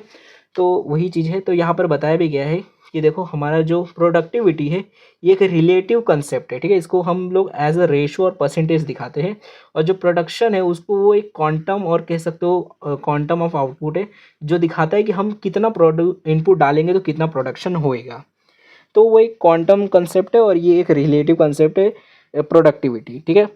अब यहाँ पर बताया गया है कि हम किस तरीके से मेज़र कर सकते हैं प्रोडक्टिविटी को। तो अलग अलग चीज़ों की हम प्रोडक्टिविटी को मेज़र कर सकते हैं। अब नॉर्मली अगर आपको प्रोडक्टिविटी का जनरल प्रोडक्टिविटी निकालनी है किसी भी चीज़ की, तो आप जो भी उसका आउटपुट रहेगा उसको उसके इनपुट से डिवाइड कर दोगे तो आपको प्रोडक्टिविटी निकल जाएगी, ठीक है। वहीं पर अगर यहाँ पर और चीज़ें भी बताई गई है कि अगर आप चाहते हो कि कुछ स्पेसिफिक फैक्टर्स जो है आपके प्रोडक्शन के अंदर उनकी प्रोडक्टिविटी निकालना चाहते हो, तो उनकी भी प्रोडक्टिविटी आप निकाल सकते हो। जैसे कि अगर आप लेबर की प्रोडक्टिविटी निकालना चाहते हो कि लेबर कितना प्रोडक्टिव है, तो यहाँ पर आप इस तरीके से कर सकते हो कि जो भी उसने आउटपुट बनाया है और उसको डिवाइड कर दो कि कितने घंटे में उसने बनाया है, ठीक है। मतलब कितना मैन हावर उसको लगा है वो प्रोडक्ट को बनाने के लिए, अगर उसको आप डिवाइड कर दोगे तो आपको लेबर प्रोडक्टिविटी मिल जाएगी कि कितने घंटे में वो कितना प्रोडक्ट बनाता है। मतलब कितना उसने इनपुट दिया उसको डिवाइड कर दिया कितने आउटपुट से। वैसे ही आप कैपिटल प्रोडक्टिविटी भी निकाल सकते हो कि आपने जो कैपिटल लगाया, पैसा लगाया, उसका कितना प्रोडक्टिविटी है, कि जो भी कैपिटल आपने लगाया है, कैपिटल एम्प्लॉयड, उसको आप डिवाइड कर दो आउटपुट से तो आपको मिल जाएगा कैपिटल प्रोडक्टिविटी, ठीक है। कैपिटल एम्प्लॉयड का मतलब वही होता है कि आपने कितना पैसा लगाया है बिजनेस के अंदर। और वैसे ही आप रॉ मटेरियल प्रोडक्टिविटी भी निकाल सकते हो कि जो भी आपने रॉ मटेरियल डाला है उसको डिवाइड कर दो आउटपुट से तो वो भी आपको रॉ मटेरियल प्रोडक्टिविटी मिल जाएगी। तो इस तरीके से बाकी सारी चीज़ें भी है कि आप अगर आप चाहते हो जैसे मशीन प्रोडक्टिविटी निकालना चाहते हो तो मशीन और जो भी वर्क उसने किया है उसको डिवाइड कर दो आउटपुट से तो आपको मशीन प्रोडक्टिविटी मिल जाएगी। और वैसे ही यहाँ पर लास्ट में प्रोडक्टिविटी ऑफ लैंड दिया है कि आप लैंड की भी प्रोडक्टिविटी निकाल सकते हो। जो भी एरिया ऑफ लैंड यूज़ किया जा रहा है, जो भी उसका मतलब स्क्वायर किलोमीटर इस्तेमाल किया जा रहा है, उसको डिवाइड कर दो उसके आउटपुट से तो आपको मिल जाएगा प्रोडक्टिविटी ऑफ लैंड। तो इस तरीके से आप प्रोडक्टिविटी को मेजर कर सकते हो। उसके बाद अब देखो यहाँ पर नेक्स्ट जो हमारा टॉपिक है वो है टेक्निक्स ऑफ प्रोडक्टिविटी। अब देखो अलग अलग टेक्निक्स है जिसकी मदद से हम प्रोडक्टिविटी का जो है बढ़ा सकते हैं, मतलब प्रोडक्टिविटी को इंक्रीज़ कर सकते हैं, ठीक है। तो यहाँ पर देखो सबसे पहला जो टेक्निक दिया गया है वो है हमारा वैल्यू इंजीनियरिंग टेक्निक। अब इसके अंदर क्या होता है देखो, तो ये जो वैल्यू इंजीनियरिंग टेक्निक है इसके अंदर हम जो है प्रोडक्ट की जो वैल्यू है उसे इंक्रीज़ करते हैं। मतलब क्या कि कह सकते हो, जैसे कि अगर मैं आपको एग्जांपल दूं कि अगर मान लो अब जैसे कोई आप एक मशीन बना रहे हो, जैसे मान लो आप एक फ़ोन बना रहे हो। अब फ़ोन बनाने के लिए जो प्रोसेस आप इस्तेमाल करते हो, जो भी असेंबली या फिर जो भी आप डिज़ाइन इसका है, अब आप चाहते हो कि इसकी प्रोडक्टिविटी कैसे बढ़ जाए, कम टाइम में ज़्यादा से ज़्यादा कैसे मतलब फ़ोन बने। तो इसके लिए आप ये कर सकते हो कि इसके अंदर जो इसका डिज़ाइन उसको थोड़ा सा चेंज कर दो। जैसे कि मान लो कि इसका जो शेप जो है वो ऐसे थोड़ा राउंड टाइप में है जिसके वजह से इसको टाइम लग रहा है असेंबल करने में, तो इसके डिज़ाइन को थोड़ा सा चेंज करके डब्बा कर दो तो वो हो सकता है कि इसकी जो प्रोडक्टिविटी है बढ़ जाए, ठीक है, क्योंकि आसान हो जाएगा फिर रखने को। तो ऐसे टाइम पर देखोगे तो प्रोडक्टिविटी बढ़ जाती है। तो वैल्यू इंजीनियरिंग का मतलब यही होता है कि जब आप प्रोडक्ट और या फिर जो सर्विस है उसके डिज़ाइन या फिर उसके प्रोसेस में कुछ चेंज कर कर उसकी प्रोडक्टिविटी या फिर उसका जो कॉस्ट है उसको कम कर देते हो, और मतलब इस तरीके से उसकी प्रोडक्टिविटी बढ़ जाती है, ठीक है। यहाँ पर स्टेप्स बताए गए हैं कि मतलब किस तरीके से हम वैल्यू इंजीनियरिंग कर सकते हैं कि सिलेक्ट द प्रोडक्ट, पहले तो सिलेक्ट करेंगे कौन सा प्रोडक्ट इंप्रूव करना है, फिर रिकॉर्ड करेंगे जो भी हमारे पास रेलिवेंट डाटा है प्राइमरी और सेकेंडरी फंक्शन में कि मतलब क्या क्या इसके अंदर प्रॉब्लम्स है वो देखेंगे। फिर जो भी हमारे पास एग्जिस्टिंग डिज़ाइन है उसको हम लोग एग्जामिन करेंगे कि इसके अंदर क्या क्या चीज़ें हैं, क्या मतलब जिसकी वजह से ये प्रोडक्शन में लेट कर रहा है। एंड देन जो भी अल्टरनेटिव डिज़ाइन रहेगा उसको हम लोग डेवलप करेंगे और फिर सिलेक्शन करेंगे जो भी बेस्ट डिज़ाइन हमें लगेगा, एंड देन उसी को इंस्टॉल कर देंगे उस न्यू डिज़ाइन को। और इस तरीके से हमारा वैल्यू इंजीनियरिंग टेक्निक जो है प्रोडक्टिविटी बढ़ा देगा, ठीक है। तो ये पहला टेक्निक है। दूसरा टेक्निक होता है क्वालिटी सर्कल, ठीक है। अब क्वालिटी सर्कल क्या होता है, तो देखो ये क्वालिटी सर्कल ये कंसेप्ट है जिसका मतलब होता है कि आप क्या करते हो, आप अपनी कंपनी के अंदर कुछ एम्प्लॉयज़ को, एक कुछ ग्रुप ऑफ एम्प्लॉयज़ को जो है, जैसे मान लो 12 लोग या 10-12 लोग को आप लोग क्या करते हो, एक ग्रुप बना देते हो, जिनका ये काम होता है कि वो ये देखें कि जो प्रोडक्शन हो रहा है उसकी क्वालिटी कैसी है, मतलब अच्छी तरीके से प्रोडक्शन प्रोसेस हो रहा है कि नहीं हो रहा है, तो वो क्वालिटी को चेक करते रहते हैं, उनका यही काम होता है, ठीक है। तो ये जो पर्सन होते हैं, ये जो ग्रुप ऑफ एम्प्लॉयज़ होते हैं, ये क्वालिटी को चेक करते रहते हैं और जो भी प्रॉब्लम रहती है उसके रिलेटेड जो है रिकमेंडेशन देते हैं, और अगर कंपनी को अच्छा लगता है तो उस रिकमेंडेशन को फॉलो करते हैं और अपनी प्रोडक्टिविटी को बढ़ा देते हैं। तो ये भी एक टेक्निक है कि क्वालिटी सर्कल अपने कंपनी में बना दो, कि एक ग्रुप बना दो एम्प्लॉयज़ का, जो कि रेगुलरली जो है आइडेंटिफाई करेंगे, एनालाइज करेंगे और सॉल्व करेंगे जो भी वर्क रिलेटेड प्रॉब्लम्स है उसको। तो यही मतलब एक ये भी एक टेक्निक है, ठीक है। इसके बारे में अभी हम लोग डिटेल में पढ़ेंगे क्वालिटी सर्कल, इसलिए मैं उसको नहीं उतना बता रहा हूँ। तो उसके बाद देखो तीसरा जो टेक्निक है वो है PERT एंड CPM, ठीक है। अब ये क्या होता है, तो देखो PERT का मतलब होता है performance evaluation and review technique, ठीक है। मतलब इसका मतलब क्या होता है कि इसके अंदर जैसे अगर मान लो कोई आप जैसे नॉर्मली ये ऐसे चीज़ों में टेक्निक इस्तेमाल किया जाता है जहाँ पर आपको टाइम का एस्टिमेशन नहीं है कि कब तक जो है आपका जो भी प्रोडक्शन है वो कंप्लीट होगा। जैसे अगर मान लो आप रिसर्च एंड डेवलपमेंट कर रहे हो, आप किसी चीज़ को बना रहे हो, रिसर्च एंड डेवलपमेंट कर रहे हो, कोई पोटेंशियल प्रोडक्ट बना रहे हो, तो ऐसे टाइम पर आपको ये नहीं मालूम है कि वो कब तक उसकी डेवलपमेंट खत्म होगी, तो ऐसे टाइम पर ये PERT जो है इसका इस्तेमाल किया जाता है, ठीक है। एंड CRM क्या होता है, तो ये क्रिटिकल CPM क्या होता है, क्रिटिकल पाथ मॉनिटरिंग, मतलब इस तरीके से कुछ होता है, मेजर होता है। तो इसके अंदर क्या होता है, इसके अंदर आपको टाइम और ये पता रहता है कि कब तक ये प्रोडक्ट बन जाएगा, और उस हिसाब से फिर आप जो है शेड्यूलिंग करते हो, ठीक है। तो मेनली कह सकते हो शेड्यूलिंग के लिए ये दोनों टेक्निक्स का इस्तेमाल किया जाता है, ताकि ये पता चले कि कब तक जो है हमें जो है हमारा जो भी प्रोडक्शन है वो कंप्लीट करना है, ठीक है। तो ये शेड्यूलिंग करने के लिए ये दोनों टेक्निक्स का इस्तेमाल किया जाता है। Time event network analysis technique, की मतलब टाइम नेटवर्क, मतलब कह सकते हो शेड्यूल बनाने के लिए टेक्निक्स इस्तेमाल किए जाते हैं, ठीक है। और ये जो टेक्निक्स होते हैं ये मैनेजर को हेल्प करते हैं plan and control activities relating to certain project, जो भी उनके प्रोजेक्ट्स है उससे रिलेटेड जो भी टाइम और प्लान करने में मदद करते हैं ये, ठीक है। ये जो टेक्निक्स है मेनली देखोगे तो क्रिटिकल पाथ, यानी कि important activity that requires the maximum possible time, उसको उसके ऊपर ज़्यादा फोकस करते हैं, ठीक है। कि critical path help to complete project on time, तो मतलब कह सकते हो ये मेनली उसके ऊपर देखते हैं कि कितना टाइम लगेगा प्रोडक्शन को या फिर प्रोजेक्ट को कंप्लीट करने में, तो उसको ये बताते हैं, ठीक है। ये दोनों जो मेथड्स से टेक्निक्स है। उसके बाद नेक्स्ट है monetary and non monetary incentive plans, की मतलब क्या, कि अगर हम एम्प्लॉयज़ को जो है मॉनेटरी या फिर नॉन मॉनेटरी इंसेंटिव्स देना चालू कर दे, तो ऐसे टाइम पे एम्प्लॉयज़ खुद से ही ज़्यादा मोटिवेट हो जाएंगे और उसकी वजह से प्रोडक्टिविटी अपने आप ही बढ़ जाएगी, ठीक है। कि ऑर्गेनाइजेशन के अंदर हम बोनसेस दे सकते हैं, सैलरीज बढ़ा सकते हैं, या फिर अदर इंसेंटिव्स दे सकते हैं। टारगेट्स अगर आप पूरे करोगे तो आपको इंसेंटिव्स मिलेंगे, तो ऐसे मॉनेटरी इंसेंटिव्स देकर भी हम मोटिवेशन बढ़ा सकते हैं एम्प्लॉयज़ का, जिसकी वजह से कह सकते हो हमारी जो प्रोडक्टिविटी वो बढ़ जाएगी। या फिर हम नॉन मॉनेटरी इंसेंटिव्स भी दे सकते हैं, जैसे ट्रॉफी दे देना या फिर उन्हें रिकॉग्निशन देना कि ये हमारा एम्प्लॉय ऑफ द ईयर है। तो इस तरीके से चीज़ें नॉन मॉनेटरी तरीके से भी हम जो है अपना कह सकते हो इनसे ऐसे इंसेंटिव्स देकर भी हम अपने एम्प्लॉयज़ को जो है मोटिवेट कर सकते हैं। जैसे बेटर वर्किंग कंडीशन दे दी है हमने, उनकी वेलफेयर से फैसिलिटी दे दी, उनके लिए कुछ कर दिया, मान लो उनके लिए एक डे जो है वेकेशन रख दी या फिर पार्टी रख दी, तो ये सारी चीज़ें नॉन मॉनेटरी है, उनको पैसा नहीं दिया जा रहा है, बट उनको मतलब कह सकते हो एक टाइप से खुश किया जा रहा है। तो ये सारी चीज़ें कर कर भी हम एम्प्लॉयज़ को मोटिवेट कर सकते हैं, और जिसकी वजह से वो जो है उनकी प्रोडक्टिविटी बढ़ जाएगी, ठीक है। उसके बाद नेक्स्ट होता है ऑपरेशन रिसर्च, कि हम जो है रिसर्च करेंगे कि हमारा जो भी ऑपरेशन है, हमारी जो भी हम टेक्निक इस्तेमाल कर रहे हैं, तो वो कैसी है, उसके अंदर क्या क्या चीज़ें, कितना प्रोडक्शन टाइम लेता है उसके अंदर, और क्या क्या हम और कर सकते हैं। तो कह सकते हो यहाँ पर मैथमेटिकल और साइंटिफिक मॉडल होता है, जिसके अंदर हम रिसर्च करते हैं कि हमारा जो एग्जिस्टिंग जो टेक्निक हम इस्तेमाल कर रहे हैं उसके अंदर क्या क्या कमियां हैं, और इसे कैसे दूर की जा सकती है, और कैसे प्रोडक्टिविटी को और बढ़ाया जा सकता है, ठीक है। तो इम्प्रूव कर सकते हैं इसके अंदर प्रोडक्टिविटी को इस टेक्निक की मदद से। उसके बाद नेक्स्ट टेक्निक होता है ट्रेनिंग, कि हम एम्प्लॉय को रेगुलरली हर मान लो हर वीक में या फिर टाइम टू टाइम जो है उन्हें ट्रेनिंग देते रहे काम से रिलेटेड, ताकि उन्हें ये पता रहे कि कौन सा काम क्या करना है, अगर कोई प्रॉब्लम आती है तो किसके पास जाना है, ताकि वो टाइम वेस्ट ना हो और प्रोडक्टिविटी बनी रहे, ठीक है। आपको पता रहे कि अगर कोई चीज़ हुई है तो वो क्या करना है, उसके बाद कोई प्रॉब्लम आ गया तो क्या करना चाहिए, ये नहीं कि आप सोचते बैठो आधे घंटे तक करना क्या है, ठीक है। तो ट्रेनिंग आपको दी है, अगर टाइम टू टाइम जाएगी तो कह सकते हो ये आपकी स्किल्स को भी थोड़ा बहुत इंप्रूव करेगा, आपके नॉलेज को भी बढ़ाएगा, और आपका कह सकते हो प्रोडक्टिविटी को भी बढ़ाएगा, क्योंकि आपको पता रहेगा कि आपको क्या करना है, कब क्या करना है, ठीक है।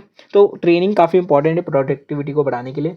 उसके बाद नेक्स्ट यहाँ पर है जॉब एनरिचमेंट, ठीक है। जॉब एनरिचमेंट का मतलब होता है कि आपके काम को बढ़ा दिया अगर जाए तो आपकी प्रोडक्टिविटी बढ़ जाती है, ठीक है। क्या मतलब है इसका? तो देखो, इसका मतलब ये है कि अगर मान लो आपका जो भी सुपरवाइज़र या फिर मैनेजर है मान लो, वो आपको बोलता है कि आपको जो मैं काम दे रहा हूँ थोड़ा चैलेंजिंग है, मतलब कि आपको थोड़ा बड़ा काम दिया जा रहा है इस बार, एंड आपको रिस्पॉन्सिबिलिटीज़ भी दी जा रही है कि मतलब आप ही इसके लिए रिस्पॉन्सिबल हो, अगर आप कुछ होता है गड़बड़ तो तुम ही फंसोगे, ठीक है।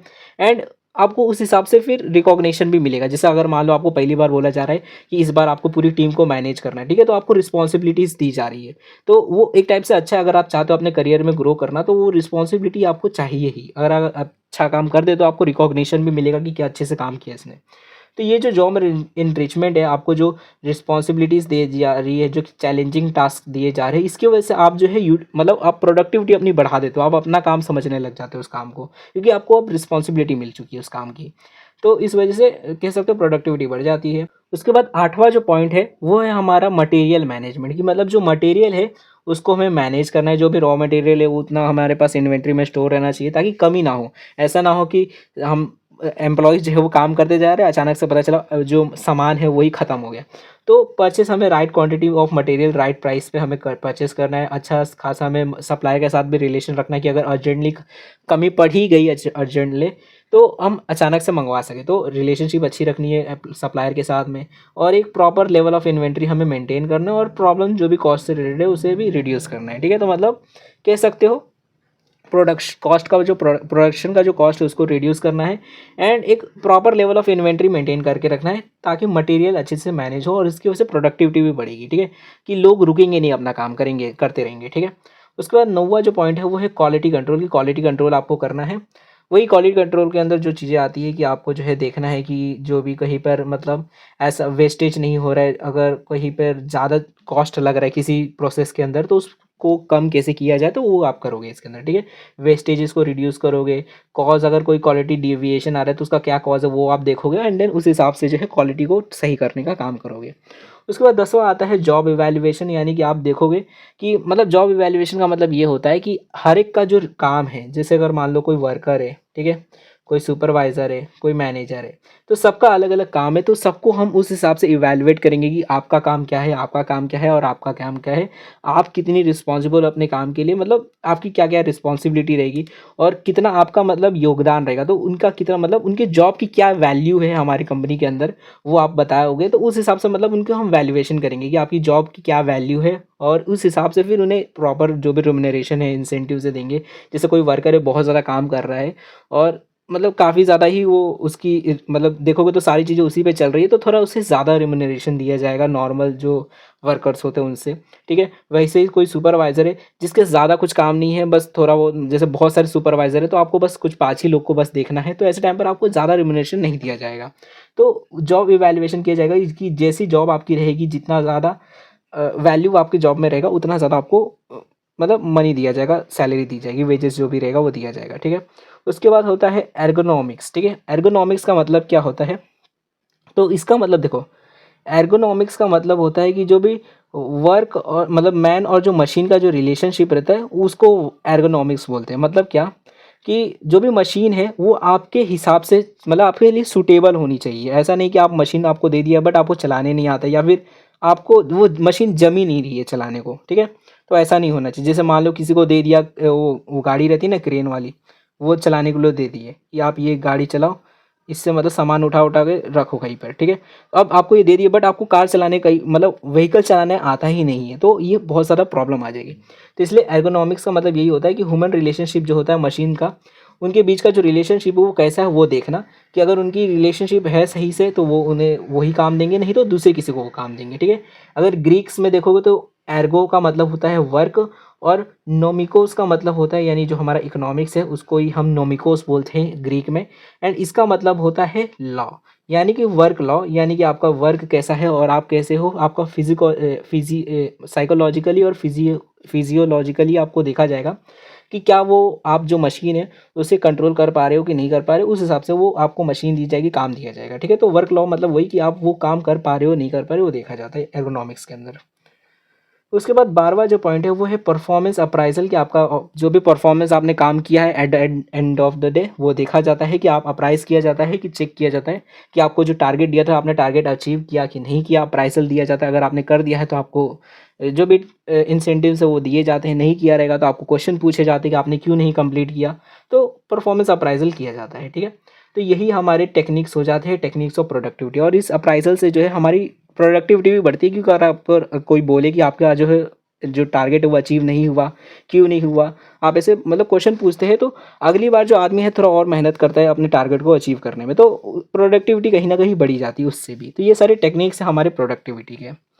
उसके बाद देखो, अब जो नेक्स्ट हमारा जो कह सकते हो मेजर है कि हम किस तरीके से प्रोडक्टिविटी को बढ़ा सकते हैं। ये सारी तो टेक्निक्स है कि हम कैसे प्रोडक्टिविटी जो है वो ला सकते हैं अपने कंपनी के अंदर। बट अब चाहते हैं कि हमारी हम तो टेक्निक इस्तेमाल कर रहे हैं फिर भी प्रोडक्टिविटी बढ़ नहीं रही है, तो कैसे इंक्रीज़ किया जाए प्रोडक्टिविटी। तो क्या क्या हम मेजर्स ले सकते हैं, क्या क्या चीज़ें कर सकते हैं प्रोडक्टिविटी को बढ़ाने के लिए। तो देखो, प्रोडक्टिविटी को बढ़ाने के लिए अब देखो, प्रोडक्टिविटी एक ऑर्गेनाइजेशन में हम सिर्फ एक डिपार्टमेंट में नहीं बढ़ाते कि सिर्फ प्रोडक्शन डिपार्टमेंट में प्रोडक्टिविटी बढ़ा दो। हम हर एक डिपार्टमेंट के अंदर प्रोडक्टिविटी बढ़ाते हैं, चाहे वो प्रोडक्शन डिपार्टमेंट हो, चाहे फाइनेंस डिपार्टमेंट हो, चाहे एचआर डिपार्टमेंट हो, या फिर और कोई भी डिपार्टमेंट हो, मार्केटिंग डिपार्टमेंट हो, तो सब में हम प्रोडक्टिविटी बढ़ाते हैं। तो किस तरीके से हर एक डिपार्टमेंट में प्रोडक्टिविटी बढ़ाई जा सकती है, तो वही यहाँ पर बताया गया है। तो देखो, यहाँ पर सबसे पहले बताया गया है कि measures related to productivity production department, की प्रोडक्शन डिपार्टमेंट हम लोग क्या कर सकते हैं प्रोडक्टिविटी को बढ़ाने के लिए। तो सबसे पहले हम लोग जो है प्रोडक्शन प्लानिंग कंट्रोल कर सकते हैं, कि मतलब प्रोडक्शन प्लान बनाएंगे एंड देन कंट्रोल करेंगे। वही चीज़ कि मतलब एक प्लान पहले बनाया जाएगा, देन कंट्रोल किया जाएगा कि ये सारी चीज़ें अच्छे से हो रही है कि नहीं हो रही, इसकी वजह से आपकी प्रोडक्टिविटी बढ़ जाएगी। ठीक है, दूसरा, मशीन्स एंड इक्विपमेंट का इस्तेमाल किया जाएगा, कि हाथों से नहीं, मशीन से अगर हम लोग काम को करेंगे, ठीक है, इंस्टॉल अगर नए नए मशीन्स को हम लोग इंस्टॉल करेंगे तो काम जो है ऑटोमेटिक हो जाएगा और कम टाइम में ज़्यादा काम हो जाएगा। ठीक है, तो मशीन की मदद से तो हम मशीन और इक्विपमेंट्स को बढ़ा सकते हैं। उसके बाद प्लांट लेआउट, की जो हमारा लेआउट है यानी कंपनी का जो इंफ्रास्ट्रक्चर है, जैसे कंपनी मान लो इस तरीके से कुछ बनी है, ठीक है, इस तरीके से कंपनी कुछ बनी है, तो हम इसके लेआउट को थोड़ा अच्छा कर सकते हैं, ताकि जो काम करने का जो कह सकते हो सामान लेने का, जैसे एक आदमी को एक बार यहाँ गया तो दूसरी बार यहाँ जाना पड़ रहा है, तो उसको थोड़ा सा चेंज करके हो सकता है इसको जो यहाँ पर सामान है उसको थोड़ा इधर कर दो, लेआउट को थोड़ा सा चेंज कर दो, ताकि उसको कम टाइम लगे कोई भी काम करने में। तो लेआउट को थोड़ा चेंज कर देंगे तो उससे भी प्रोडक्टिविटी बढ़ जाएगी। उसके बाद R&D हम लोग कर सकते हैं, रिसर्च एंड डेवलपमेंट कर सकते हैं, कि कैसा हम कौन सा न्यू जो प्रोडक्ट है अपने अंदर, मतलब क्या क्या चेंजेस लाए प्रोडक्ट के अंदर, कि जिसकी वजह से इसका कॉस्ट जो है वो रिड्यूस हो जाए, उसकी क्वालिटी इंप्रूव हो जाए, एंड जिसकी वजह से मतलब एंड एट द डे हमारे जो प्रोडक्टिविटी है वो बढ़ जाए। ठीक है, तो प्रोडक्टिविटी को बढ़ाने के लिए हम लोग क्या क्या कर सकते हैं, वो हम R&D कर सकते हैं उसके ऊपर, कि मतलब किस तरीके से प्रोडक्टिविटी जो है फॉर्म की उसे इम्प्रूव किया जाए। ठीक है, तो रिसर्च एंड डेवलपमेंट कर सकते हैं। उसके बाद हम लोग क्वालिटी कंट्रोल कर सकते हैं, क्वालिटी कंट्रोल से हम लोग जो है जो भी वेस्टेजेस है उसको कम करेंगे एंड वही पर फिर वही प्रोडक्टिविटी। उसके बाद सिक्स्थ हम लोग ये कर सकते हैं, क्वालिटी सर्कल बना सकते हैं, कि एक ग्रुप ऑफ एम्प्लॉय को रख सकते हैं जिनका यही काम रहेगा कि वो देखेंगे कि कहाँ पर हमारे जो प्रोडक्शन प्रोसेस में क्या क्या फ्लॉस है, क्या क्या कमियां हैं, और किस तरीके से इनको हम उसके सॉल्यूशन मतलब क्या क्या रहेंगे, ये सारी चीज़ को देखकर वो रिकमेंडेशन देंगे कि ये सारे हम सॉल्यूशन कर सकते हैं, जिससे हमारी जो प्रोडक्टिविटी है वो बढ़ जाएगी। तो क्वालिटी सर्कल रख सकते हैं, उससे भी प्रोडक्टिविटी बढ़ेगी। फिर लोकेशन फैक्ट्री, मतलब क्या कि मतलब सॉरी लोकेशन फैक्टर्स, ठीक है, इसका मतलब क्या है कि हमारा जो लोकेशन है फैक्ट्री का जहाँ पर प्रोडक्शन हो रहा है उसका लोकेशन को भी अगर हम लोग चेंज करें, मतलब ऐसी जगह पर हम लोग अपनी फैक्ट्री खोलें जहाँ पर रॉ मटेरियल को लाना काफ़ी आसान हो जाए। जैसे कि अगर मान लो हमारा रॉ मटेरियल पहले हम लोग 28 किलोमीटर दूर किसी सप्लायर से लाते थे, तो अगर हम लोग लोकेशन चेंज करके उसके पास में ही अगर फैक्ट्री खोल दें तो सप्लाई मतलब जो सप्लायर जो है वो प्रोडक्शन जो भी रॉ मटेरियल वो हमें जल्दी दे देगा, जिसकी वजह से हमारी प्रोडक्टिविटी बढ़ जाएगी। मतलब जल्दी सामान आएगा तो जल्दी प्रोडक्शन होगा, तो जल्दी कह सकते हो कम टाइम में ही हमारा प्रोडक्शन कंप्लीट हो जाएगा। तो ये कह सकते हो ट्रांसपोर्टेशन का जो टाइम है वो हम बचा पाएंगे इस लोकेशन की मदद से, तो इसकी वजह से भी प्रोडक्टिविटी बढ़ जाएगी।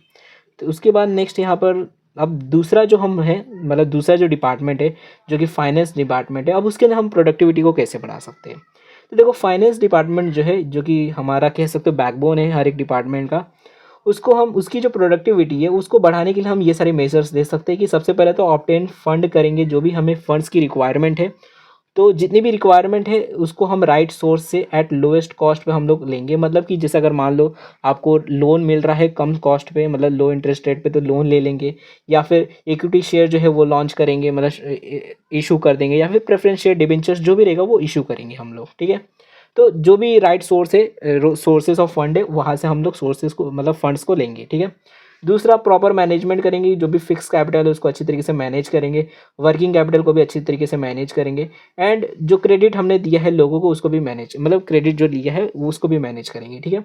और एक गुड रिलेशन हम लोग रखेंगे फाइनेंशियल इंस्टीट्यूशन और बैंक्स के साथ में, कि अगर कल को ज़रूरत पड़ती है बैंक से पैसे लेने की तो वहाँ से ले सके, ठीक है, अर्जेंट में अगर लेना पड़े तो इस तरीके से हम फाइनेंस डिपार्टमेंट को जो है उसकी प्रोडक्टिविटी को बढ़ा सकते हैं, कि अगर वहाँ पर हमने अपने सारी चीज़ों को अच्छे से मैनेज करके रखा है, fix capital, working capital, sources भी हमने अच्छी तरीके से रखे हुए, अच्छे तरीके से फंड्स भी रखे हुए, तो वहाँ पर फिर वहाँ पर प्रोडक्टिविटी बढ़ जाएगी, ठीक है।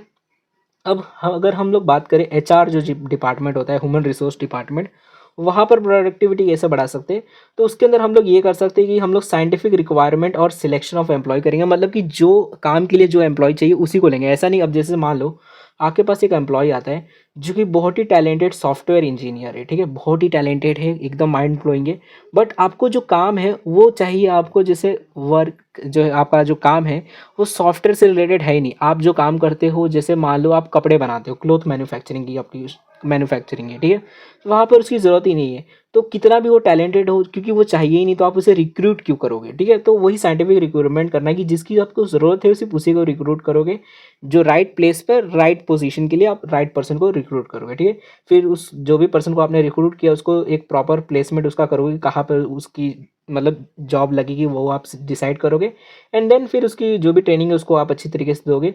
एंड वही यहाँ पे लिखा है, राइट पीपल को राइट टाइम पर जो है आप लोग ट्रेनिंग दोगे राइट जगह पर, और उसे राइट जगह पर आप रख दोगे, प्लेस कर दोगे, ठीक है।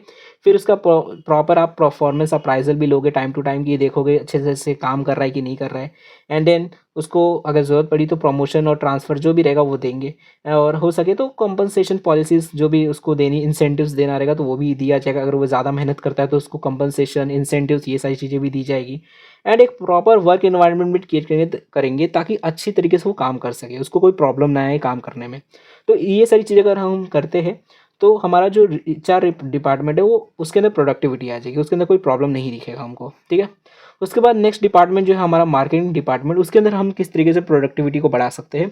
तो इसके अंदर हम लोग इस तरीके से बढ़ा सकते हैं कि जो मार्केटिंग वाले हैं जो है वो राइट डिज़ाइन जो है प्रोडक्ट का, वो मतलब प्रोडक्ट कस्टमर को क्या चाहिए उस हिसाब से हम एक राइट डिज़ाइन बनाएंगे प्रोडक्ट का, एक राइट प्राइस डिसाइड करेंगे, और इफेक्टिव प्रमोशन करेंगे, यानी एडवर्टाइजमेंट जो भी सेल्स प्रमोशन है वो अच्छी तरीके से करेंगे ताकि ज़्यादा से ज़्यादा सामान बिके। और जो भी डिस्ट्रीब्यूशन है एट राइट प्लेस वो भी डिसाइड करेंगे कि कहाँ पे सामान को बेचना है। ये भी हम लोग R&D यानी रिसर्च करके देखेंगे, मार्केट रिसर्च करेंगे और उससे हमें ये सारी चीज़ें पता करेंगे, ठीक है। उसके बाद यहाँ पर और 2 पॉइंट दिए गए हैं कि गुड आफ्टर सेल सर्विस भी देंगे हम लोगों को, ताकि मतलब जो कह सकते हो हमारे जो कस्टमर है वो लॉयल बन जाए। And proper conduct of marketing research की जाएगी ताकि हम ये सारी जो भी प्रॉब्लम्स है उससे समझ सकें, ठीक है। तो ये सारी चीज़ें हम करेंगे ताकि हम अपने जो प्रोडक्टिविटी है अलग अलग डिपार्टमेंट में जो है वो हम लोग बढ़ा सकें, इम्प्रूव कर सकें। उसके बाद देखो अब जो नेक्स्ट हमारा टॉपिक है वो है meaning and definition of quality management, कि अब क्वालिटी मैनेजमेंट क्या होता है उसके बारे में समझेंगे, ठीक है। तो ये भी इंपॉर्टेंट है, ये भी पेपर में आ सकता है, इससे पहले वाला था वो भी इंपॉर्टेंट था। अब देखो क्वालिटी मैनेजमेंट जो है, क्वालिटी जो है यहाँ पर बताया गया है। पहली बात तो क्वालिटी होती क्या है, देखो क्वालिटी जो है कह सकते हो मोस्ट इंपॉर्टेंट एस्पेक्ट होता है किसी भी एक्टिविटी का। हर जगह आपको क्वालिटी इंपॉर्टेंट रहती है। आप कुछ भी काम करके चले जाओगे नहीं चलता है, आपको क्वालिटी से काम करना पड़ता है, अच्छा काम करना पड़ता है, ठीक है। अब देखो क्वालिटी का मतलब क्या होता है, क्वालिटी का मतलब होता है जो भी सामने वाला जिसकी जो भी नीड है, जिस जो भी आपने एग्री किया है कि ये आप करोगे और आप उसे फुल्ली कर देते हो, मतलब जो भी आपने काम बोला था वो फुल्ली आपने काम कर दिया, कोई भी उसमें डेविएशन नहीं दिया, वो भी कम से कम कॉस्ट में, मतलब आपका कम खर्चा भी लगा लेकिन फिर भी आपने पूरा काम करके दे दिया, तो उसी को क्वालिटी बोलते हैं, ठीक है। तो ये वही, अब ये जो क्वालिटी है ये ज़रूरी नहीं है कि सिर्फ प्रोडक्शन में हो, चाहे मार्केटिंग हो, फाइनेंस हो, HR हो, हर जगह जो है क्वालिटी इंपॉर्टेंट रहता है, ठीक है। तो इंपॉर्टेंट क्वालिटी हर जगह है। अब यहाँ पर डेफिनेशन देखो जॉन बैंक की दी गई है कि quality is fully satisfying agreed customer requirement eight lowest cost internal cost, मतलब कि सबसे कम कॉस्ट में अगर हम लोग जो भी कस्टमर की जो भी हमने एग्री की थी नीड्स उसको सेटिस्फाई कर दे तो उसी को क्वालिटी बोला जाता है, ठीक है।